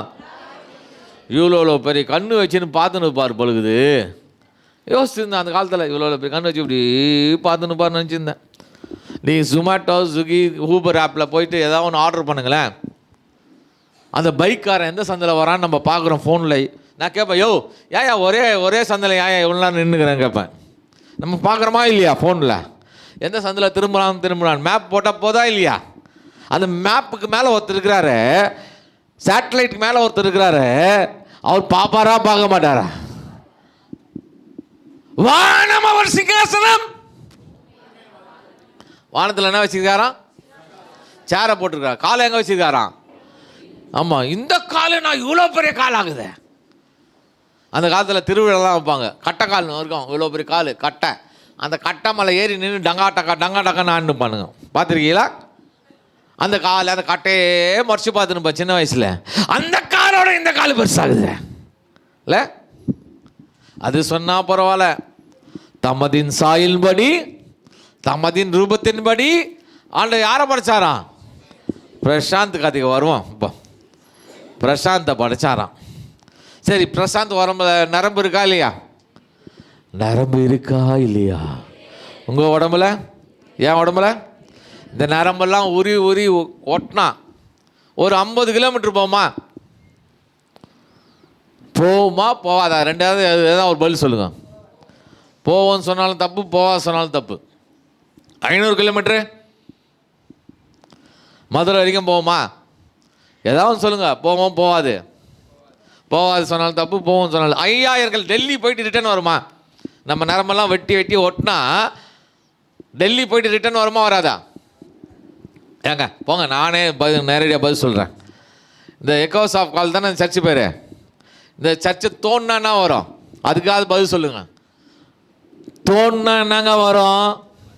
மண்ணுக்கு அப்புறம், தண்ணிக்கு அப்புறம், பாறைக்கு அப்புறம், நெருப்பு பெரிய கண்டுபிடிப்பு பிரதர், சயின்டிஸ்ட் ஆக வேண்டியது. சரி, நெருப்புக்கு அப்புறம் என்ன வரும்? புகை வருமா? சரி, புகைக்கு அப்புறம் என்ன வரும்? கரெக்டு, அமெரிக்கா வரும். உலகம் வந்து ஒரு உருண்டை, கரெக்டா? உலகம் வந்து ஒரு பால். இந்த பால் மேலே நாம் இருக்கிறோம். நேர் ஆப்போசிட் மெக்சிகோ சிட்டி. இது நெட்டில் போட்டு பாருங்கள். நேர் ஆப்போசிட் மெக்சிகோ சிட்டி இருக்குது. இவன் பார்வைக்கு நம்ம பார்வைக்கு அவன் தலைகீழ இருக்கிறான், அவன் பார்வைக்கு நாம் தலைகீழ இருக்கிறோம். கரெக்டுங்களா? இதுதான் கிராவிடேஷனல் ஃபோர்ஸ், புவியீர்ப்பு சக்தி. ஒரு ஓட்டை போட்டால் நேராக மெக்சிகோ சிட்டி வந்துடலாம். எப்போது எக்கோஸ் ஆஃப் கால்லேருந்து மெக்சிகோ சிட்டிக்கு 24,000 கிலோமீட்டர். இந்த பக்கம் மெக்சிகோ சிட்டிலேருந்து இந்த பக்கம் சுற்றி வந்தால் 24,000 கிலோமீட்டர். ஆக மொத்தம் பூமியின் சுற்றளவு 48,000 கிலோமீட்டர். ஒரு மனுஷனுடைய நரம்பெல்லாம் வெட்டி வெட்டி வெட்டி வெட்டி வெட்டி வெட்டி வெட்டி வெட்டி வெட்டி ஒட்டினா பூமியை 2 முறை சுற்றலாமா? ஹலோ, விசித்திர வினோதனா என்னன்றதை நான் பேசி கொண்டு இருக்கிறேன். அதாவது நெட்டில் போட்டு பாருங்க, ஹியூமன் வெயினோட லெங்க் எவ்வளோன்னு போட்டு பாருங்க. 60,000 மைல்ஸ், 60,000 கிலோ மைல்ஸ் தூரம் அது போகுது. அதாவது ஆல்மோஸ்ட் 1 lakh கிலோமீட்டர். இந்த பூமியிலேருந்து நிலா எவ்வளோ தூரமோ அவ்வளோ தூரம் போய் நம்ம நரம்ப எட்டுமா. இப்படி தான் இங்கே இருக்கிற ஒவ்வொரு பிள்ளைகளையும் பிரசாந்தி என்னையும் பாஸ்டையும் ஆண்டவர் பூமியின் கடையாந்திரங்கள்ல, பூமியின் ஒளிப்பிடங்கள்ல, பூமியின் சார்விடங்கள்ல ஆண்டவர் நம்மளை விசிதமா தெரிந்து கொண்டாருமா. ஹல்லியா. வாசிங்க அத்துது நல்ல கவனிங்க. எது மறைவாலையா? எல்லாம் சொல்லுங்க. எல்லாம் நான் மாறி செய்யட்டேன். எது மறைவால? ஆமாம், டாக்டர் எதோ கண்டுபிடிச்சான். XY குரோமோசோம் போது ஆண் குழந்தை உண்டாகுது, YY குரோமோசோம் போது பெண் குழந்தை உண்டாகுது, ஓவரிஸில் போய் எக் ஃபார்ம் ஆகுது, குழந்தை உண்டாகுது. ஆனால் எலும்பு எப்படி உருவாகுதுன்னு கண்டுபிடிக்கல எந்த சயின்டிஸ்டாலும். ஆண்டவர் சொல்கிறாரு, இந்த ஆலயத்துக்கு வந்திருக்கிற ஒவ்வொரு பிள்ளைகளுடைய எலும்புகள் உருவாகும்னு கர்த்தருடைய கண்ணு. ஒன்று கை தட்டினா நல்லா தட்டி, நல்லா தட்டக்கூடாது.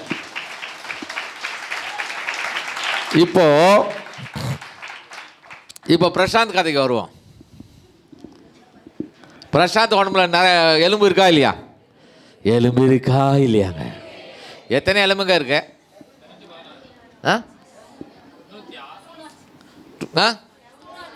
206 சொல்லுங்களா? கை தூக்கு பார்க்கலாம். பரவாயில்ல, இவ்வளோ பேர் சொல்லிட்டீங்களா? 206 தான் கரெக்ட். எல்லாரும் சொல்லுங்கள். நம்ம உடம்புல எத்தனை எலும்புக்கு? ஏங்க எல்லாரும் சொல்லுங்களாங்க. எதுக்கு எல்லாரும் சொல்கிறேன்னா, உங்களை எல்லாம் நீட் எக்ஸாம் அனுப்ப போகிறேன். 1 மார்க் கிடைக்குமா கிடைக்காதா? 1 மார்க் கிடச்சிடும். சரி, 206 சொன்னவங்களாம் அடுத்த கேள்விக்கு பதில் சொல்லிட்டீங்கன்னா நிஜமாலுமே நீங்கள் டாக்டர்னு அர்த்தம். பிறக்கிற குழந்தைக்கு எத்தனை எலும்பு?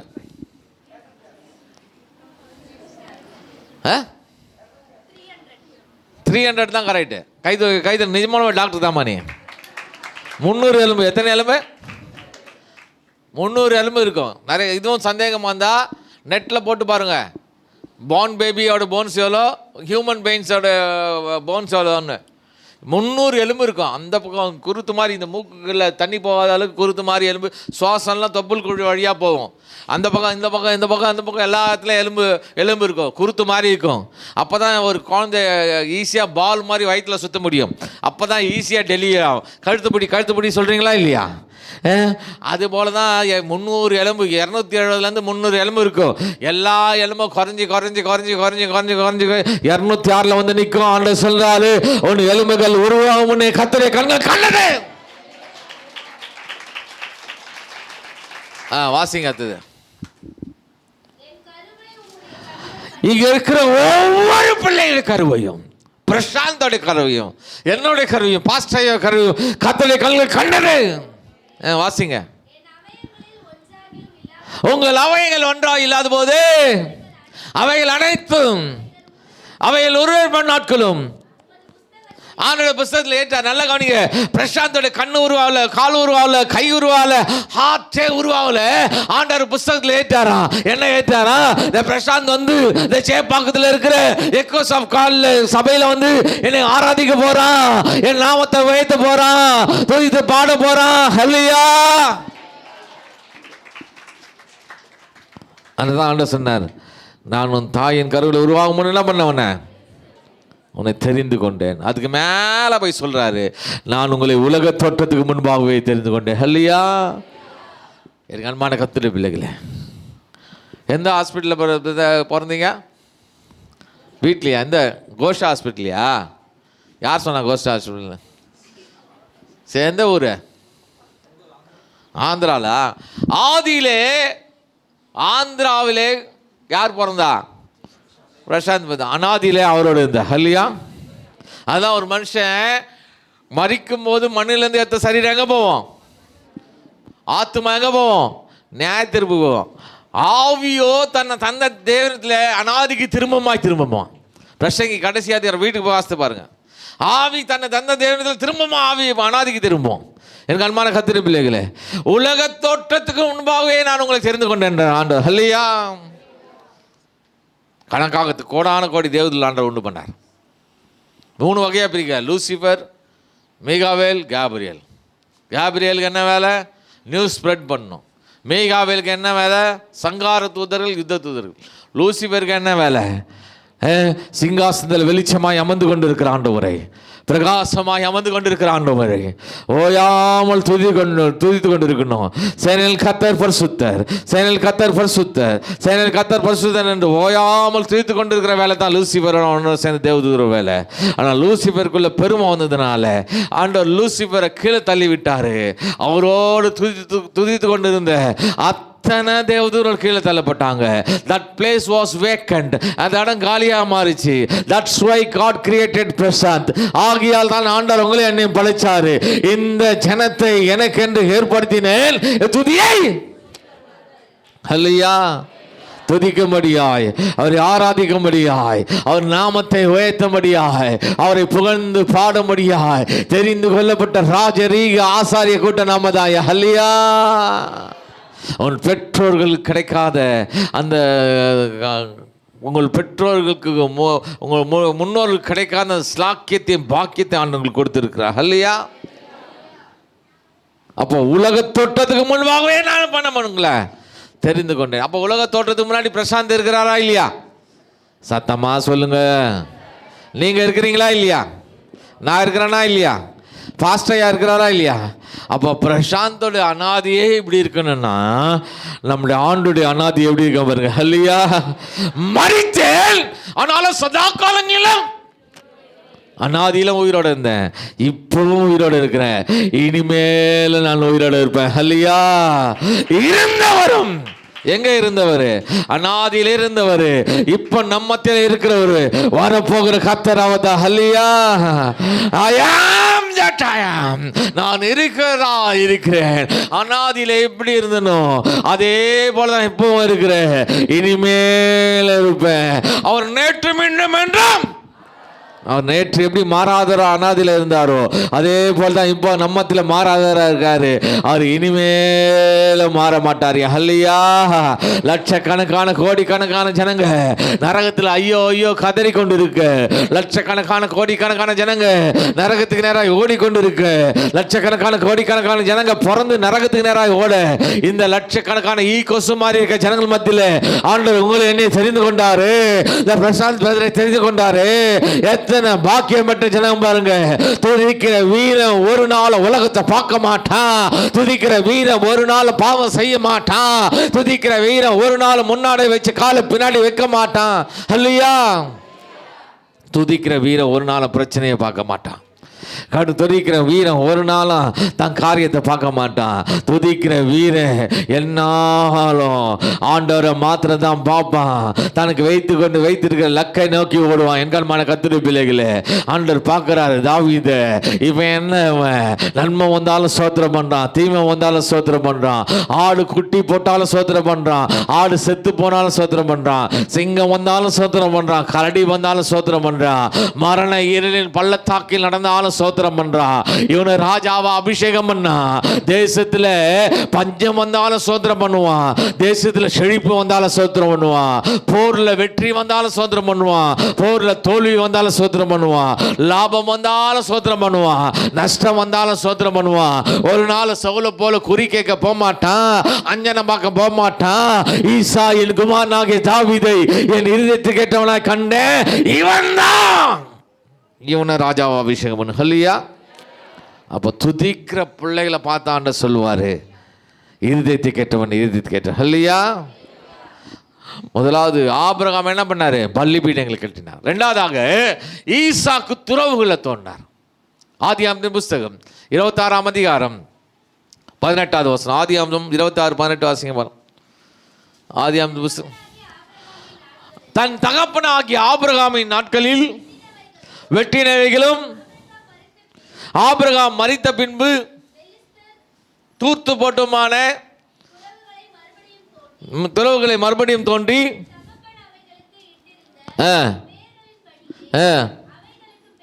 நல்லா கவனிங்க. ஈசாக்கு எந்தெந்த ஊருக்கெல்லாம் போனாரோ அந்தந்த ஊருக்கெல்லாம் போய் கிணற வெட்டி அதுக்கு ஒரு பேர். ஹல்லேலூயா. இது எதை குறிக்கிறது? வாழ்வாதாரங்களில் முதலாவது வாழ்வாதாரம் நீர்வளம். தண்ணி இருந்தால் தான் மனுஷன் உயிர் வாழ முடியும், தண்ணி இருந்தால் தான் விவசாயம் பண்ண முடியும், தண்ணி இருந்தால் தான் பிழைப்பு உண்டாகும், ஆகாரம் பெருகும், ஜீவன் பெருகும். அதனால தான் செவ்வாய் ராக்கெட் அனுப்பி பார்க்குறான். தண்ணி இருக்கிற மாதிரி ஃபோட்டோ இருக்குதா இல்லையா இல்லை தண்ணி இருக்கிற மாதிரி ஃபோட்டோ வரல.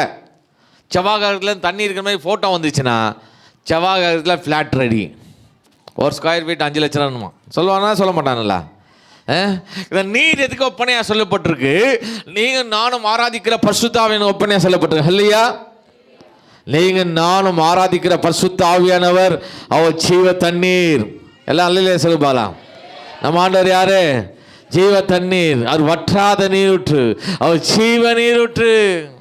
பாட்டு பாடுறமா இல்லையா? ஜீவ தண்ணீரே ஆவியானவரே வற்றாத நதியாக வாரும் போது வற்றாத ஜீவ நதி. அவர் வற்றாத நீரூற்று, ஜீவ தண்ணி, ஜீவ நீரூற்று. என் கண்மான கர்த்தருடைய பிள்ளைகளே, தாவீது பரிசுத்த ஆவியினால் நிரப்பப்பட்டிருந்தார். என் கண்மான கர்த்தருடைய பிள்ளைகளே, இந்த காலவேளை கர்த்தர் ஆவியானவங்களோடு பேசுகிறேன். பரிசுத்த ஆவியினால் நிரப்பப்பட்டிருப்பீங்கன்னா இந்த காலவேளை ஆண்டவங்களை என்னையும் பார்த்து சொல்வார், இருதயத்தை கேட்டவன் இருதயத்தை கேட்டவன். ஹல்லேலூயா. அங்கே பாருங்க, வாசிக்கும் போதே ஆடுது ஆவி. இவர் மாதிரி பிரசாந்த் மாதிரி கீபோர்டு எடுத்து வந்துருப்பார், அவர் கிட்டார் எடுத்து வந்துருப்பார். இவருக்கு சுவிட்சு போட்டு உடனே டொயின்னு ஆடுது, டொயின்னு வாசிக்க ஆரம்பிச்சிருவார். அங்கெல்லாம் டியூன் பண்ணணும் கிட்டார்னா, கரெக்டுங்களா? டெங் டெங்குன்னு போதே ஆடுது. பரிசுத்த ஆவியினால் நிரப்பப்பட்டீங்கன்னா பிசாசுங்களை பார்த்து போய்விடும். ஹல்லேலூயா. சத்தமா இல்லையா சொல்லுங்க பாலாம், நல்லா சத்தமா. பரிசுத்த அபிஷேகம். பரிசுத்த அபிஷேகம்னா என்னங்க சொல்லுங்க பார்க்கலாம். கை தட்டுதா, வானத்துக்கு குதிக்குதா, சர்ச்சை ரவுண்ட் அடிக்குதா, சேர்லாம் கழிச்சு விடுதா? பரிசுத்த ஆவி ஒரு இடத்துல வரும்போது சத்தமாக சொல்லுங்க, வல்ல நடைந்து எருசலேம், யூதேயா, சமாரியா, உலகம் எங்க எப்படி இருப்பீங்க? எல்லாம் சொல்லுங்க, கடைசி வார்த்தை மட்டும் சொல்லுங்க, எப்படி இருப்பீங்க? அப்போ சாட்சியா இருக்கிறீங்கன்னா உள்ள யாருக்குறா? சாட்சியா இல்லைன்னா இல்லை. பரிசுத்த ஆவியினால் எதுக்கு கொடுக்கப்படுகிறது? சாட்சியா வார்த்தைக்காக தான் ஆண்டவர் கொடுக்குறாரு. ஹல்லேலூயா. சரி, ஏன் கூட ஆவியானவர் இருக்கிறாரியா? நான் பரிசுத்த ஆவியினால் நிரப்பப்பட்டிருக்கேன். எப்படி உங்களால் கான்ஃபிடென்ட்டாக சொல்ல முடியும்? ஏன் கூட ஆவியானவர் இருக்கிறார், நான் ஆவியினால் நிரப்பப்படுறேன், எப்படி உங்களால் கான்ஃபிடென்ட்டாக சொல்ல முடியும்? சொல்லுங்க பார்க்கலாம். சரி, ஈஸியாக கேட்குறேன். நம்ம சரீரத்தில் சுகர் இருக்கு இல்லைன்னு எப்படி கண்டுபிடிப்பீங்க? ஒரு செக் பண்ணிட்டு ஒரு குத்து 200 300 சரி 400 500 வச்சுருப்பீங்க, அது வேறு விஷயம் இல்லை. அப்போது நாம் பாவம் நிறைஞ்ச உலகத்தில் இருக்கிறோம். கண்ணை திறந்தாலே பாவம் தான், விரல் நொழியில் வந்துச்சு நீ பாவம். நம்ம சாதாரணமாக இருக்கிறோம், பாவம் நிறைந்த சூழ்நிலையில் இருக்கிறோம். இந்த பாவம் நிறைஞ்ச உலகத்தில் நம்ம சாதாரண மனுஷனாக இருக்கிறோம். என் காலர் ஓரத்துக்கு கூட அழுக்கு இல்லைன்னா 100க்கு 100 உண்மையாக இருக்கிறேன்னு சொன்னால் ஃப்ராட் நம்பர் 1 அவன் நம்பவே நம்பாதீங்க. நம்ம சாதாரண மனுஷங்க, பாவம் செய்கிற சூழ்நிலை ஏற்படும். எப்பெல்லாம் பாவம் செய்கிற சூழ்நிலை ஏற்படுதோ அப்பெல்லாம் அவங்க குற்ற மனசாட்சிகளை குத்துச்சுன்னா இது ஆண்டவருக்கு விரோதமான துரோகம், இது ஆண்டவருக்கு விரோதமான பாவம். குற்ற மனசாட்சி குத்திச்சுன்னா உள்ள யாருக்கிறா? சத்தமா சொல்லுங்க. குத்தலனா இல்லை இல்லை, அதுலேருந்து புரிஞ்சுக்கலாம் ஆவியானவருக்குள்ள இருக்கிறாரா இல்லையான்னு. கரெக்டாக தப்பா? சரி, எத்தனை மணிக்கு ஆராதனை சிஸ்டர்? எல்லாம் சொல்லுங்கள், எத்தனை மணிக்கு ஆராதனை? 8:30 மணிக்கு ஆராதனைக்கு வீட்லேயே 8:30 மணிக்கு இருந்தீங்கன்னா ஆவியானவர் இருந்தால் குத்துவார். குத்துவாரா குத்த மாட்டாரா? 8:30 மணிக்கு ஆராதனை எத்தனை மணிக்கு வரணும் சொல்லுங்க பார்க்கலாம். எத்தனை மணிக்கு வரணும்? 8:29. ஒரு நிமிஷமாவது முன்னாடி வரணும். வரணுமா வரவா? நான் போவாது சபை கிடையாது. நிறைய இடத்துக்கு நான் போயிருக்கேன். எந்த சபைக்குள்ளே போனாலும் ஒரு பயத்தோடு நடுக்கத்தோடு நான் வருவேன். ஏன் சொல்லுங்க? ஆண்டவர் இங்கே 4 மணிக்கே சிங்காசனம் போட்டு அமர்ந்து இருப்பாராம். என் பிள்ளைகளாம் வர போகிறாங்க, என்னை ஆராதிக்க போகிறாங்க, துதித்து பாட போகிறாங்க. ஆண்டவர் ஆவலாய் வந்து அமர்ந்து இருப்பாராம். ஆலயத்துக்கு நிர்விசாரமாக வந்தனால்தான் பலவிதமான அடி, பலவிதமான பிரச்சனை, பலவிதமான போராட்டம், பலவிதமான கவலை, பலவிதமான கண்ணீர், பலவிதமான உபத்திரவம். வேதம் திட்டம் தெளிமா அழகாய் சொல்கிறது, கர்த்தருடைய நாமம் பலத்த, சத்தமா சொல்லுங்க, கர்த்தருடைய நாமம் பலத்த நீதிமான்கள் அதுக்குள்ள ஓடி. நீங்க சுகமா இந்த சென்னை பட்டணத்தில் நீங்க சுகமா வாழணும்னா ஆண்டு கர்த்தர் நாமத்துக்கு முதலிட கொடுங்க. ஹல்லேலூயா. எப்பெல்லாம் ஆலய ஆராதனை கூடி வர குறித்த நேரத்துக்கு முன்பாக கடந்து வந்து பார். உன் வாழ்க்கையில் பிரச்சனை உங்களை சேதப்படுத்தாது. ஹல்லேலூயா. நான் சொல்லுது உண்மை. ஹல்லேலூயா. ஆலயத்தில் வந்தால் பேசலாமாமா? பேசுனா ஆவியான இருந்தால் குத்துவார். ஆலயத்தில் ஐயா சொன்னது போல் நடுவில் எழுந்து வெளில போகக்கூடாது. வெளில போகலாமா? எதாவது குத்துவார். ஆலயத்தில் வந்து தூங்கலாமா சொல்லுங்க? தூங்குனா ஆவியார் இருந்தால் குத்துவார். குத்துவாரா குத்த மாட்டாரா? செல்ஃபோனை வந்து ஆலயத்தில் வந்து என்ன பண்ணணும்? அங்கே போட்டுக்கு என்ன போட்டுக்குது? சுவிட்ச் ஆஃப் பண்ணால் சுவிட்ச் ஆஃப் கூட பண்ண சொல்லல, சைலண்ட் மோட்டில் போட்டு வச்சுங்க. ஐயா சொன்னது போல் உங்கள் குடும்பத்தில் யாராவது ஒருத்தர் ரட்சிக்கப்பட்டிருப்பாங்க, ரட்சிக்கப்பட்டிருக்க மாட்டாங்கல்ல. ஃபோனை பார்த்துட்டு ஒரு 2 மணி நேரத்தில் முடிஞ்சிடும். போயிட்டு என்ன பண்ணணும்? நீங்கள் போகலாம். தசமமாக யாருக்குரியது? சேர்த்து வச்சு அப்புறம் கொடுத்துக்கலாம்னு நினச்சா ஆவியாக இருந்தால் குத்துவார். எனக்கு அன்பான கர்த்தருடைய பிள்ளைகளே, 2 கண் தெரியாதவன் பார்த்துருக்கீங்களா? 2 கண் தெரியாத பார்த்துருக்கீங்களா இல்லையா? கண் தெரியாதவனுக்கு பச்சை கலர்னா என்னன்னு தெரியுமா? சத்தமா? சிகப்பு, நீலா, சூரியன், பஸ்ஸு, ட்ரெயின், செடி, கொடி, மலை பார்த்துருப்பானா? பார்த்துருக்க மாட்டான். கண் தெரிய சேப்பாக்கம் ஸ்டேடியம் எப்படிக்கும் தெரியுமா? மெரினா பீச் தான் தெரியுமா? பிறக்கும் போதே அவன் கூட அவன் எங்கே சேப்பாக்கம் ஸ்டேடியம் பார்க்குறது, மெரினா பீச்சை பார்க்குறது இல்லை. தான் அப்பா அம்மா முகமே எப்படிக்கும் தெரியாது, தான் மனைவியோட முகம் எனக்கு தெரியாது, தான் பிள்ளையோட முகம் எனக்கு தெரியாது. அவளை ஏன் பார்க்குறீங்க? அவளை ஏன் போறீங்க? சொந்த முகத்தையே கண்ணாடியில் பார்க்க முடியாத பிறவி கூட நாம் வாழ்கிற இதே உலகத்தில் வாழ்ந்து கொண்டு இருக்கும்போது ஆனால் நமக்கு அழகான கண்களை கொடுத்து எல்லாவற்றையும் பார்க்க முடியா, எல்லாவற்றையும் ரசிக்க முடியா, எல்லாவற்றையும் அனுபவிக்க முடியாது கிருபை செய்திருக்காரு. எத்தனை அன்புள்ள நல்ல ஆண்டவரை ஆராதிக்கிறோம். 1000 நாவுகள் இருந்தாலும் சோதரிக்க துதிக்க போறாரு. எனக்கு யோசிச்சிருக்கீங்களா? நீங்கள் என்ன பார்க்குறீங்க, நான் அவங்கள பார்க்குறேன். எதோ பே பண்ணுறீங்களா? பே பண்ணீங்களா? அந்த ஒரு சிஸ்டர் அங்கே அந்த அம்மா அந்த பக்கம் இந்த ஐயா இந்த கை கட்டினுக்கிற எல்லோ கலரு அவரு அந்த பக்கம்லாம் பார்க்குறேன். நான் அவங்கெல்லாம் பார்க்குறேன். அந்த பக்கம் ஒரு சிலர்லாம் பிரசாந்த், இந்த அம்மா பைபிள் வாசிக்கிறேன், அந்த அம்மா பிளாக் கலரு, இந்த முன்னாடி இருக்கவங்க எங்கெல்லாம் கத்திரி வார்த்தை ஆவியில் ஆத்துமால இறங்குதுன்னு நான் பார்க்குறேன். ஆவியில் ஆத்துமால கத்திரி வார்த்தை எங்கே இறங்குதோ அங்கெல்லாம் அற்புதம் செய்கிற சக்தி வரும். ஹல்லேலூயா. நீங்கள் என்ன பார்க்குறீங்க, நான் ஒன்று பார்க்குறேன். எதோ பே பண்ணுறீங்களா? இல்லையே. கேபிள் டிவிக்கு காசு கொடுக்குறோம், இன்டர்நெட்டுக்கு வைஃபைக்கு காசு கொடுக்குறோம்ல, எல்லாத்துக்கும் காசு, குடிக்கிற தண்ணி கூட காசு கொடுக்குறோம். இந்த 2 கண்ணு பார்க்குறது காசு கொடுக்குறீங்களா? 2 கை இல்லாமல் நிறைய பேர் இருக்கான் சார். காலில் சாப்பிட்ற ஆள்லாங்கிறான். 2 கை 2 கால் இல்லாமல் நிறைய பேர் இருக்கான். பாத்ரூம்னால எதுவும் போக முடியாது. யாராவது தூயின் போய் பாத்ரூமில் உட்கார வச்சா தான் போக முடியும். ஆனால் ஆண்டவர் நம்மளை அப்படியே கொண்டு வந்திருக்காரு. ஒரு படிக்கட்டு ஏறி வந்து ஆலயத்தில் அமர்ந்து ஆராதிக்க முடியாது கிருபை செய்திருக்காரு. எத்தனை அன்புள்ள நல்ல ஆண்டவர் ஆராதிக்கிறோம். 1000 நாவுகள் இருந்தாலும் சோதரிக்க துதிக்க போறாது. சுகத்தை மாத்திரம் கொடுக்கல, நல்ல பலத்தை கொடுத்துருக்காரு. பலத்தை மாத்திரம் கொடுக்கல, நல்ல வருமானத்தை கொடுத்துருக்காரு. கொடுத்த வருமானத்தில் அட்லீஸ்ட் கத்து நாமத்து 10ல் ஒரு பங்கு கொடுக்கணும் இல்லையா? எனக்கு அன்பான கத்துடைய பிள்ளைகளை, ஆவியான கட்ட வார்த்தை 4 வார்த்தை பேசிட்டாங்க. நான் ஒரு வார்த்தையாவது பேசாமல் விடமாட்டேன்னு வாயை தந்தீங்கன்னா ஆவியான குத்துவாரு. புது படம் அப்போ தான் ஒரு ஹைப் கொடுப்பான் பாருங்க, பயங்கரமாகுதுன்னு அந்த படத்தை இல்லை போய் பார்த்துடலாம் சொல்லி காலை எடுத்து வச்சிங்கன்னா ஆவியான குத்துவாரு. நீங்கள் நானும் ஆராதிக்கிற பரிசுத்த ஆவியானவர் ஒரு பேர் உண்டு. அவர் பாவத்தை கண்டித்து நடத்துகிற பரிசுத்த ஆவியானவர். ஹல்லேலூயா. எனக்கு அன்பான கர்த்தருடைய பிள்ளைகளே, அது மாத்திரமில்லை, பரிசுத்த ஆவி உன்னதத்தில் வரும்போது என்ன அடைந்து பலன் அடைந்து. இந்த உலகத்தில் வாழணும்னா என்ன தேவை? பலன் தேவை. பிசாசு எதிர்க்கணும் என்ன தேவை? பலன் தேவை. வியாதியை நிர்மூலம் வாங்கணும் என்ன தேவை?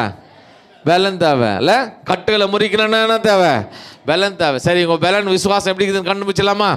இப்போ ஒரு டெஸ்ட் வைக்க போகிறேன். நான் ஒரு 5 நிமிஷத்தில் முடிக்க போகிறேன். நல்லா கவனிங்க. இன்னும் அடுத்த குறிப்புக்கு நான் அது 5 நிமிஷத்தில் சொல்லி முடிச்சுடுவேன்.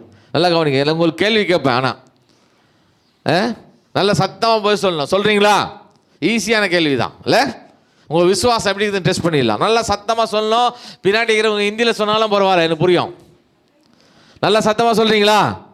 நாம பலசாலியா பிசாசு பலசாலியா? உங்கள் விசுவாசம் எப்படி இருக்குதுன்னு பார்க்கலாம். யார் பலசாலி?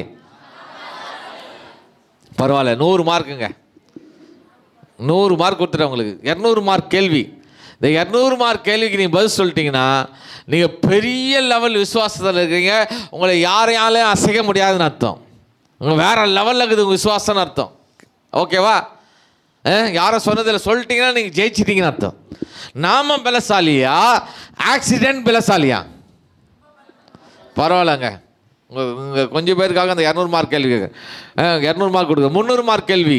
நாம பலசாலியா கேன்சர் வியாதி பலசாலியா? சான்ஸே இல்லை. வேற லெவலில் இருக்கிறீங்க. ஃபைனல் கேள்வி பதில் சொல்லிட்டீங்கன்னா பரலோக ராஜ்யமே போயிடலாம். நாம பலசாலியா சுனாமி பலசாலியா? ஆமாம், நாளைக்கு மெரினா கடற்கரையில் எத்துமே உங்களை நிற்க வைக்கிறேன் இல்லை? ராத்திரியோட ராத்திரி 500 மாற ஒரு ஆர்டர் போகிறேன். இந்தியாவில் இருக்கிற ஒட்டுமொத்த ராணுவ வீரர்களும் மெரினா கடற்கரைக்கு வந்துடுங்க. சுனாமியை தத்துலாம் தடுக்க முடியுமா? சிஎம் பிஎம் ஆர்டர் போட்டால் நிற்குமா சுனாமி? சிஎம் பிஎம் ஆர்டர் போட்டால் நிற்கா சுனாமி? என் ஆண்டவர் ஒரு வார்த்தை சொல்வாரானால் அந்த நேரத்தில் நிற்க சுனாமி. அப்பேற்பட்ட ஆண்டவரை ஆராதிக்கிறோம். அவர் உங்களோடு இருப்பாரானால் எந்த பிரச்சனையும் உங்களால் ஜெயிக்க முடியும். ஜெயிக்க முடியுமா? ஜெயிக்க முடியாதா? வேதம் சொல்லுது நம்ம பலவீனமான பாண்டம். நம்ம யாரு? சட்டி பானை. தட்டினா ஒஞ்சிரும். கரெக்டுங்களா? பிசாசு பலமா? இந்த பலவீனமான பாண்டத்தில் பரிசுத்த ஆவியானவர் இருப்பாரானால் உன்னை காட்டிலும் பராக்கிரமசாலி இந்த உலகத்தில் யாரும் இல்லை. பரிசுத்த ஆவியினால் நிரப்பப்பட்டவன் எந்த பிரச்சனை வந்தாலும் சமாளிப்பான். எல்லாம் சொல்லுங்க. பரிசுத்த ஆவியினால் நிரப்பப்பட்ட எந்த பிரச்சனை வந்தாலும் சமாளிப்பான். சமாளிச்சாரா இல்லையா? தாவீது கோலியாத் வந்து நிற்கிறான். அசிங்கமாக பேசுகிறான், தூஷமாக பேசுகிறான். ராஜா ஓடி ஒளிஞ்சிக்கிறான். 40 நாள் கேவலப்படுத்துகிறான். இவ்வளோ தேசத்தில் மிகப்பெரிய பிரச்சனை, மிகப்பெரிய அவமானம், இவ்வளோ பெரிய பிரச்சனையை தாவீது கோலியாத்தை என்னவா பார்த்தாரு? தடியை வந்து அடிக்குதுன்னா நாயா? அப்போ என்னவா பார்த்தாரு? எல்லாம் சொல்லுங்க. என்னவா பார்த்தாரு? நாயை எதில் அடிப்போம் நம்ம? அதாவது கல்லாலே அடிச்சான் பாருங்க. பரிசுத்த ஆவியினால் நிரப்பப்பட்ட பிள்ளைங்களுக்கு மலை போல பிரச்சனை வந்தாலும் அது சாதாரணமாக தெரியும். ஹல்லேலூயா. பரிசுத்த ஆவியினால் நிரப்பப்பட்டவன் ஒரு நாளும் தோக்க மாட்டான். நல்ல சத்தமா ஹல்லேலூயா சொல்லுங்க பாலாம். நல்ல சத்தமா, நல்ல சத்தமா, நல்ல சத்தமா. ஒரே ஒருத்தர் தூங்கினார். அவரு 3வது அலையில எழுப்புறீங்க. ஒரு அலையில எழுப்புதா இல்லையா? இல்லை? ஹல்லேலூயா. பரிசுத்த ஆவியினால் நிரப்பப்பட்டவன் ஒரு நாள் தோக்க மாட்டான். இல்லை? இவனை ராஜாவா அபிஷேகம் பண்ணு. இவன் தான் எந்த பிரச்சனை வந்தாலும் சமாளிப்பான். எந்த போராட்டம் வந்தாலும் சமாளிப்பான். இவன் தான். 3வது யாக்கோபுடைய சுருக்கமாக சொல்லி முடிக்கிற 5 நிமிஷத்தில். முதலாவது ஆபிரகாம் பலிபீடங்களுக்கு பலியதை குறிக்க ஆண்டவர் ஆராதிப்பது, ஆண்டவர் நன்றி செல்வதை குறிக்கிறது. எல்லா சொல்லும் மனரம்யா துதிக்கிற பிள்ளைகளை பார்த்து சொல்லுவார் ஆண்டவர் இருதயத்தை கேட்டு. ரெண்டாவது, பரிசுத்த ஆவினால் நிரப்பப்பட்டிருப்பீங்கன்னா உங்களை என்னையும் பார்த்து சொல்லுவார் இருதயத்தை கேட்டு. மூணாவதாக, யாக்கோபுடைய மந்தைகள் பெருகிக்கொண்டே போச்சு. மாமனார் 10 முறை சம்பளத்தை மாத்திரான். புள்ளி புள்ளி வச்ச ஆடெல்லாம் நீ ஏற்றுக்கோ. முக்கியமான குறிப்பை நான் சொல்கிறேன், உன் சபை வளர்ச்சிக்கான குறிப்பு. புள்ளி புள்ளி வச்ச ஆடெல்லாம் நீ ஏற்றுக்கோ. பிளெயினாகிற ஆடெல்லாம் எனக்கு கொடுண்ணா. ஆடு புள்ளி புள்ளியாக கொட்டி போடுமா, பிளெயினாக போடுமா? எப்படி போடாம்? புள்ளி புள்ளியாக போடுறதுனா சிறுத்தை புள்ளியா? அது ஏங்க பிளெயினாக தாங்க குட்டி போடும் இல்லை, பிளெயினாக தான் குட்டி போடும்ல. ஆனால் புள்ளி புள்ளியாக குட்டி போட வச்சாரா இல்லையா? நல்லா வாது மரம் கோதுமை மரம்லாம் கருப்பையாக வெட்டி தெளிந்த நீரோடில் விட்டார். எந்த ஆடெலாம் சனையாக இருக்குதோ, எந்த ஆடெலாம் ப்ரெக்னெண்ட்டாக இருக்கோ, அதெல்லாம் அது பார்த்து புள்ளி புள்ளியாக கூட்டி போச்சு. இன்றைக்கி ப்ரெக்னெண்ட்டாக இருக்கிற லேடிஸ் வீட்டுக்கு போய் பாருங்கள், அவங்க பெட்ரூமில் போனால் அழகான ஒரு ஆண் குழந்தை போட்டு வச்சுருக்கோம். இது அதே மறைச்சு பார்த்துருக்கோம், அதே போல் ஒரு குழந்தை பிறக்கணும். இந்த டெக்னிக்லாம் அப்பயே ஆரம்பிச்சிச்சு. புள்ளி புள்ளி வச்சு ஆடு அல்ல. இது எதை குறிக்கிறது? திறப்பின் வாயில் நிற்கிறது குறிக்கிறது. ஒரு மேய்ப்பரோட டியூட்டி 24 மணி நேரம் டியூட்டி. கவர்மெண்ட்டில் வேலை செஞ்சால் 8 மணி நேரம், ப்ரைவேட்டில் வேலை செஞ்சால் 12 மணி நேரம். ஆனால் மேய்ப்பரோட டியூட்டி அப்படி இல்லை, 24 மணி நேரம் டியூட்டி. அதனால தான் மேய்ப்பருடைய கண்ணால் உறங்குவதும் இல்லை. ராத்திரியில் ஆடுகளை திருடம் கட்டந்து விலங்கு கட்டந்து காப்பாற்றணும், பகலில் புல்லுள்ள இடங்களில் மேய்க்கலாம். அதுதான் ஆடுகள் மேய்த்து கொண்டு இருந்த மேய்ப்பரில் தேவதூதன் தோன்னா, இதோ எல்லா ஜனத்துக்கும் மிகுந்த சந்தோஷம் நச்செய்தி அறிவிச்சான். அதுதான் கிறிஸ்து சொல்ல, நானே நல்ல மேய்ப்பன். என் கண்மான கத்துரை பிள்ளைகளே, இது எதை குறிக்கிறது? திறப்பின் வாயில் நிற்கிறதை குறிக்கிறது. என் கண்மான கத்துரை பிள்ளை நல்ல கவனிங்க. இப்போ ஐயாண்ட சொல்லி 57வது ஆண்டு விழாவுக்கு ஆளுக்கு 57 ஆடு வாங்கி கொடுக்குறேன். அந்த சிஸ்டருக்கு 57 ஆடு, இந்த சிஸ்டருக்கு 57 ஆடு, அந்த சிஸ்டருக்கு 57 ஆடு, பிரசாந்த் மட்டும் 100 ஆடு. எத்தனை வீரப்பங்காட்டில் விட்டுறேன். ஆடு எங்கே மேய்ச்சி நிற்கிறீங்கப்பா? வீரப்பங்காட்டில் மேய்ச்சி நிற்கிறீங்க. சுற்றி 10 கிலோமீட்டருக்கு ஒருத்தரம் இல்லை. திடீர்னு ஒரு சிங்கம் வருது, என்ன பண்ணுவீங்க? சிங்கம் வந்தால் என்னங்க பண்ணுவீங்க? விட்டு ஓடி. நீங்கன்னா ஓடுறது, நானே ஓடுவேன் முதல்ல. தாவீது ஆடு மேய்ச்சிருந்தாரா இல்லையா? சிங்கம் வந்துதா இல்லையா? விட்டா ஓடினாரு, அங்கே தான் இருதயத்தை பார்க்குற. கரடி வந்துதா இல்லையா?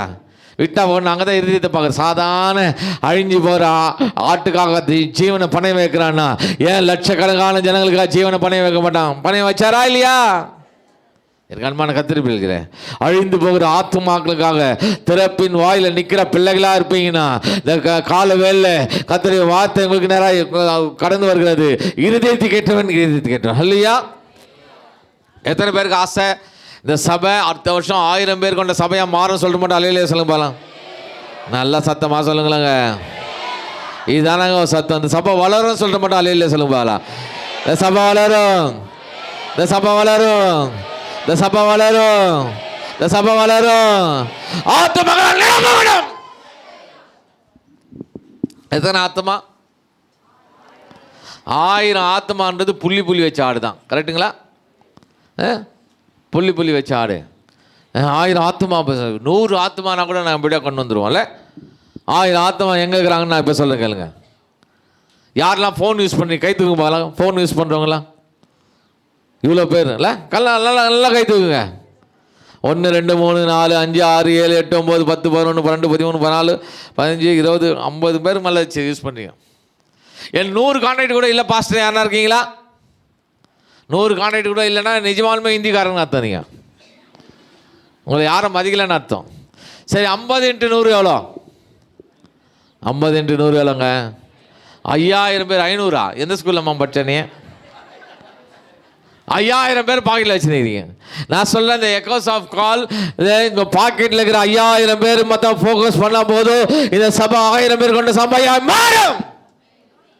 இல்லையா? பேர் உங்களுக்கு எல்லாருக்கும் ஒரு அசைன்மெண்ட் கொடுக்குறேன். ஒரு 50 பேர் லீடர், சீனியர், என்ன சொன்னீங்க? Senior, super senior, super junior எல்லாரையும் செலக்ட் பண்ணுங்கள். முதல்ல செலக்ட் பண்ணிட்டு எல்லாருக்கும் ஒரு ஒயிட் ஷீட் கொடுங்க. ஒயிட் ஷீட் ஃபோன் கான்டாக்டில் இருக்கிற 100 பேர் சொல்லுங்கள். 5000 பேர் வருமா?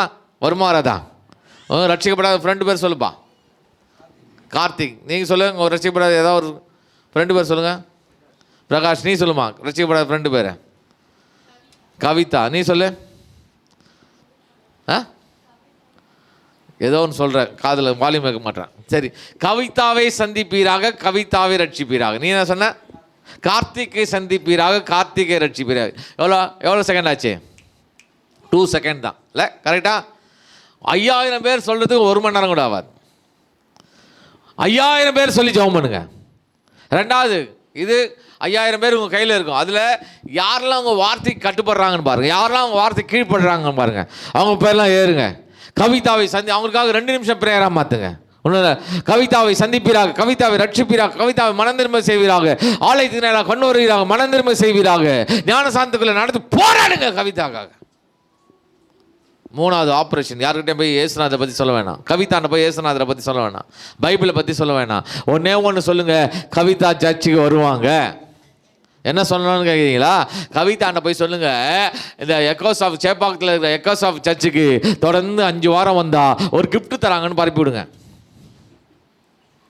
5 வாரம் வந்தால் ஒரு பட்டுப்போடு ஃப்ரீ. கவிதா வருவாங்களா வர மாட்டாங்களா? நீங்கள் என்ன பண்ணுங்கள், உங்கள் ஃப்ரெண்ட்ஸை பேர் ஏதி ஜோம் பண்ணிட்டு நீ ஃப்ளைட்டில் கூட்டுவாங்க, ட்ரெயினில் கூட்டுவாங்க, பஸ்ஸில் கூட்டுவாங்க, கையை பிடிச்சி தரத்தானா அது ஏற்றுவான். 5 வாரம் கவிதாவை இங்கே உட்கார வை. 6வது வாரம் கூப்பிடாத. 6வது கவிதா உன்னை பார்த்து கூப்பிடும், எப்போ சர்ச்சுக்கு போகலாம் சொல்லுமா சொல்லாதா? இந்த சபை வளர வேண்டும் என்று ஆண்டவர் விரும்புகிறாரு. ஆத்துமாக்களால் நிரப்பப்பட வேண்டும் என்று ஆண்டவர் விரும்புகிறாரு. ஒரு மிகப்பெரிய எழுப்புதலை இந்த சபையில் ஆண்டவர் எதிர்பார்க்கிறாரு. இந்த ஆலயத்தை ஆண்டவர் பிரம்மாண்டமாய் மாற்ற எத்தனை பேர் விசுவாசிக்கிறீங்க? ஹல்லேலூயா. உங்கள் போதகர் மேலே இருக்கிற அபிஷேகம் அப்படிப்பட்ட அபிஷேகங்க. உங்கள் போதகர் எந்த மனுஷனையும் புகழ்ச்சியாக சொல்லணும்னு அவசியம் இல்லை. எனக்கு டைம் முடியுது, நான் முடிக்கிறேன். நிறைய ஊழியக்காரர்களை பார்த்துக்கிறேன். உங்கள் போதகர் மேலே இருக்கிற அபிஷேகம் அது ஆதி அப்போஸ்தலர் மேலே இருக்கிற அபிஷேகம். ஆகியால் தான் ஆண்டவர் இந்த மகனை இந்த பகுதியில் கொண்டு வந்தார். ஆகியால் தான் இப்படி ஒரு ஆலயத்தை ஆண்டவர் கொடுத்தாரு. இந்த மகனை கொண்டு வரும் நாட்களில் ஆண்டவர் பிரம்மாண்டமான காரியங்களை செய்ய போகிறார். எப்போ தெரியுங்களா? ஒருமனப்பட்ட ஆவியோடு ஒரே உருவின பட்டயமா ஒரு போதகர் கையில் வருவீங்கன்னா ஒரு மிகப்பெரிய எழுப்புதலை இந்த சபை காணும். அதில் ஆபிரகாம் பலிபீடங்களை கட்டினான். நீங்கள் எல்லா சூழ்நிலை மனரம்யமாக துதிக்கிற பிள்ளைகளாக இருப்பீங்கன்னா ஆண்டவர் இந்த காலை உங்களை என்னையும் பார்த்து சொல்வார், இறுதி கேட்டவன், இறுதி கேட்டவன். ரெண்டாவதாக பரிசுத்தாவினால் நிரப்பப்பட்டிருப்பீங்கன்னா இந்த காலவேல் ஆண்டவர் உங்களை என்னையும் பார்த்து சொல்வார், இறுதி கேட்டவன், இறுதி கேட்டவன். 3வதாக திறப்பின் வாயில் நிற்கிற பிள்ளைகளாக இருப்பீங்கன்னா உங்களை என்னையும் பார்த்து ஆண்டவர் சொல்வார், இறுதி கேட்டவன், இறுதி கேட்டவன். நல்லா கவனிங்க. ஈசாய் தன் மகனை யுத்தத்தை பார்க்கும்படியாக அனுப்புனார். அவங்க அண்ணனுங்க என்ன ஆனான்னு தெரில, போய் விசாரிக்கும்படியாக அனுப்புகிறார். ஈசாய் தன் மகனை தாவீதை யுத்தத்தை பார்க்கும்படியாக அனுப்புனார். அப்பா தன் பையனை யுத்தத்தை பார்க்குற மாதிரி அனுப்புகிறாரு. மேலே இருக்கிற அப்பா தாவீதை தன் மகனை யுத்தத்தை பார்க்க முடியல, யுத்தத்தை செய்யும்படியாக கொண்டு போனார். நாளைக்கு வந்திருக்கிற ஒவ்வொரு பிள்ளைகளையும் பிசாசோடு யுத்தம் செய்கிற பிள்ளைகளாய், அது மாத்திரமில்லை, கோலியாத் பிடிக்கிற ஜனங்களை மீட்க முடியாது தாவீது போனா, பாவத்தின் அடிமைத்தனத்தில் இருக்கிற ஜனங்களை மீட்க முடியாத இந்த ஆலயத்துக்குள் நம்மளை கொண்டு வந்திருக்கிறாரு. எனக்கு அன்பான கத்திர பிள்ளைகளே, சாதாரண ஒரு ஆடு மேய்க்கிறவனாய் கடந்து போனான், ஆண்டவர் அரசனாய் மாற்றினார். இங்க இருக்கிற ஒவ்வொரு பிள்ளைகளையும் எல்லா தரித்திரங்களையும் ஆண்டவர் மாற்றி, எல்லா பிரச்சனைகளையும் மாறி, யாரெல்லாம் அவங்களை அவமானப்படுத்த, அவங்க அண்ணனுங்க அவமானப்படுத்தினாங்க, அவர்கள் மத்தியில் ஆண்டவர் தலையை நிமிர பண்ணினார். ஒரே ஒரு குடும்பத்துக்கு சாப்பாடு கொடுக்க போனாங்க, ஊருக்கே சாப்பாடு கொடுக்க முடியாது ஆண்டவர் மாட்டினார். அப்படியே நம்ம எழுந்திருப்போம்.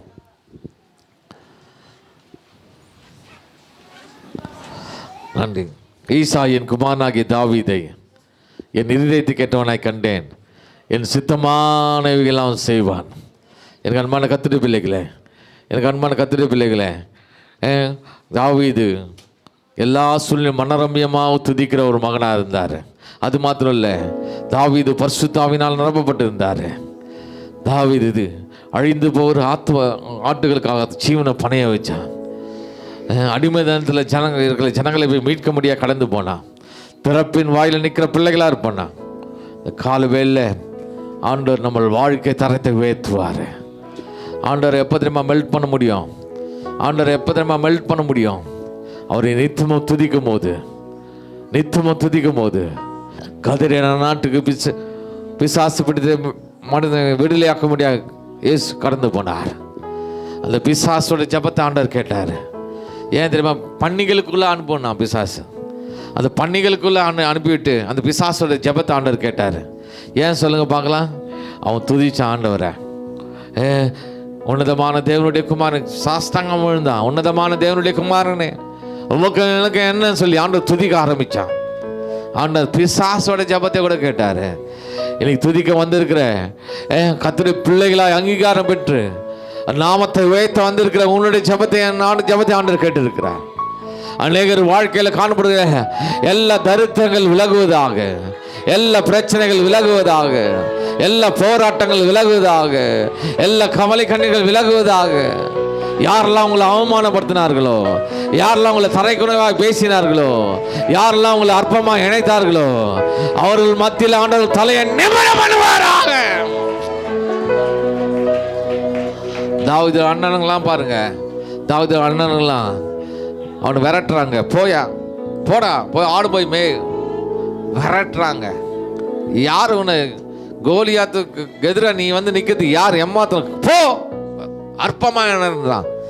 அற்பமாக எண்ணப்பட்ட அந்த சின்ன பையன்தான். அவனால் அந்த கவசம்லாம் போட முடியல, ஹெல்மெட் போட முடியல. ஆனாலும் அற்பமாய் காணப்பட்ட சின்ன பையனை தான் ஆண்டவர் உயர்த்தினார். சமுதாயத்தில் அற்பமாய் காணப்படுகிறாயோ, உன் குடும்பத்தால் புறக்கணிக்கப்பட்டிருக்காயோ, குடும்பத்தால் தள்ளப்பட்டிருக்காயா, சமுதாயம் தள்ளப்பட்டிருக்காயா, ஆண்டவர் சொல்கிறார், இங்கே இருக்கிற ஒவ்வொரு இன்னைக்கு நிறைய பேரோடு பேசுகிறேன். என்னோட பேசினார் சொல்ல மட்டும் கை தூக்கும் பார்க்கலாம். என் ஆண்டவர் என்னோட இந்த காலை வெளில பேசினார், எனக்காக தான் பேசினார். நிறைய கைகளை நான் பார்க்கிறேன், நிறைய கரங்களை பார்க்கிறேன். உன் எதிர்காலங்களை ஆண்டவர் வசந்த காலமாய் மாற்ற போகிறாரு. உன் எதிர்காலங்களை ஆண்டவர் வசந்த காலமாய் மாற்ற போகிறாரு. ஏசு கிறிஸ்து மேல் இந்த அபிஷேகம் என்ன தெரியுங்களா? ஏசு கிறிஸ்து மேல் இந்த அபிஷேகம் என்ன தெரியுங்களா?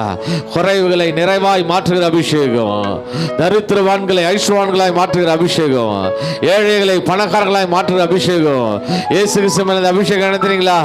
எந்தெந்த கையெல்லாம் கடன் வாங்குச்சோ அந்தந்த கையெல்லாம் கடன் கொடுக்கிற கையாய் மாற்றுகிற அபிஷேகம் இயேசு கிறிஸ்து மேல இருக்கிற அபிஷேகம். அப்படிப்பட்ட அபிஷேகம் கடந்து வருவதாக.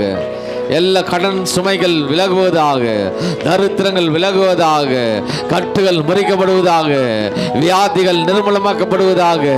பில்லிசின கட்டுகள், யாக்கோபு விரோதமான மந்திரங்கள் இல்லை என்று நாங்கள் வேதத்தில் வாசிக்கிறோம்.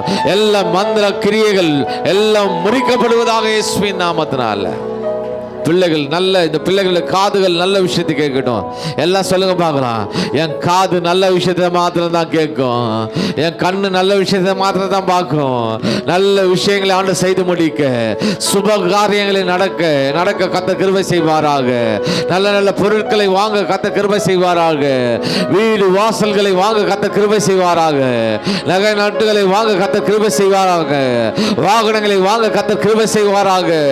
உன் எதிர்காலங்கள் செழிப்பாய் மாறுவதாக. ஏதோ ஆடு மேய்த்து கொண்டிருந்த மனிதன் சவுலுக்கு ஈக்குவலாக மாறினா. சவுல் அவனை பொறாமையாய் பார்த்தான், காய்மாங்காரமாய் பார்த்தான். அதே போல அநேகர் பூர்வங்கள் உயர்த்தப்பட அளவுக்கு அநேகர் உன்னை பொறாமைப்படி பார்க்க முடியா ஆண்டவர் உன்னை உயர்த்துவாராக.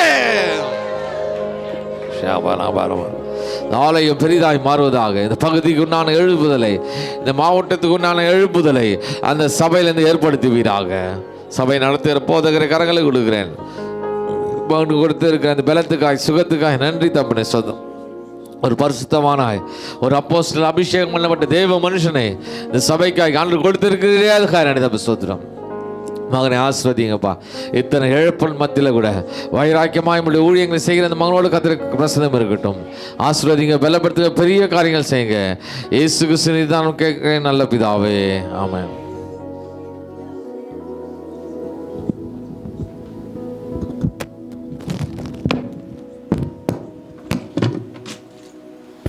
என் ஆத்துமாவே கர்த்தரை ஸ்தோத்திரி, என் முழு உள்ளமே அவருடைய பரிசுத்த நாமத்தை ஸ்தோத்திரி. என் ஆத்துமாவே கர்த்தரை ஸ்தோத்திரி, அவர் செய்த சகல உபகாரங்களையும் மறவாது. அவர் உன் அக்கிரமங்களெல்லாம் மன்னித்து உன் நோய்களெல்லாம் குணமாக்கி உன் பிராணனை அழிவுக்கு விலக்கி மீட்டு உன்னை கிருபையினாலும் இரக்கங்களினாலும் முடிசூட்டி நன்மையினால் உன் வாயை திருப்தியாக்குகிறார். கழுகு சமானமாய் உன் வயதை திரும்ப வாழ வைத்து போல் ஆகிறது. ஆமேன். நம்முடைய கர்த்தராகிய இயேசு கிறிஸ்துவினுடைய கிருபையும் பிதாவாகிய தேவனுடைய அன்பும் பரிசுத்த ஆவியானவருடைய மனோகர ஐக்கியமும் உங்கள் அனைவரோடும் உங்கள் குடும்பங்களோடும் இன்றும் என்றும் சதா காலங்களிலும் இருப்பதாக. ஆமென். ஓ தேவனுக்கு மகிமை, தூக்கி எடுத்தார் என்னை, தூக்கி எடுத்தார் இயேசு, தம் கரத்தை நீட்டி ரட்சித்தாரே. ஓ தேவனுக்கு மகிமை. நான் இயேசுவை நேசிக்கிறேன், மேலும் நேசிக்கிறேன். அக்கரையில் நான் இன்று அவரை என்றும் வாழ்த்துவேன். அக்கரையில் நான் இன்று அவரை என்றும் வாழ்த்துவேன். Oh, glory to God, He has lifted me up. He has lifted me up. I know He reached out His hand and He lifted me up, and that's why I love Him so. I love Him more and more. I love Him more and more. And when I stand upon the other shore, I will praise Him more and more.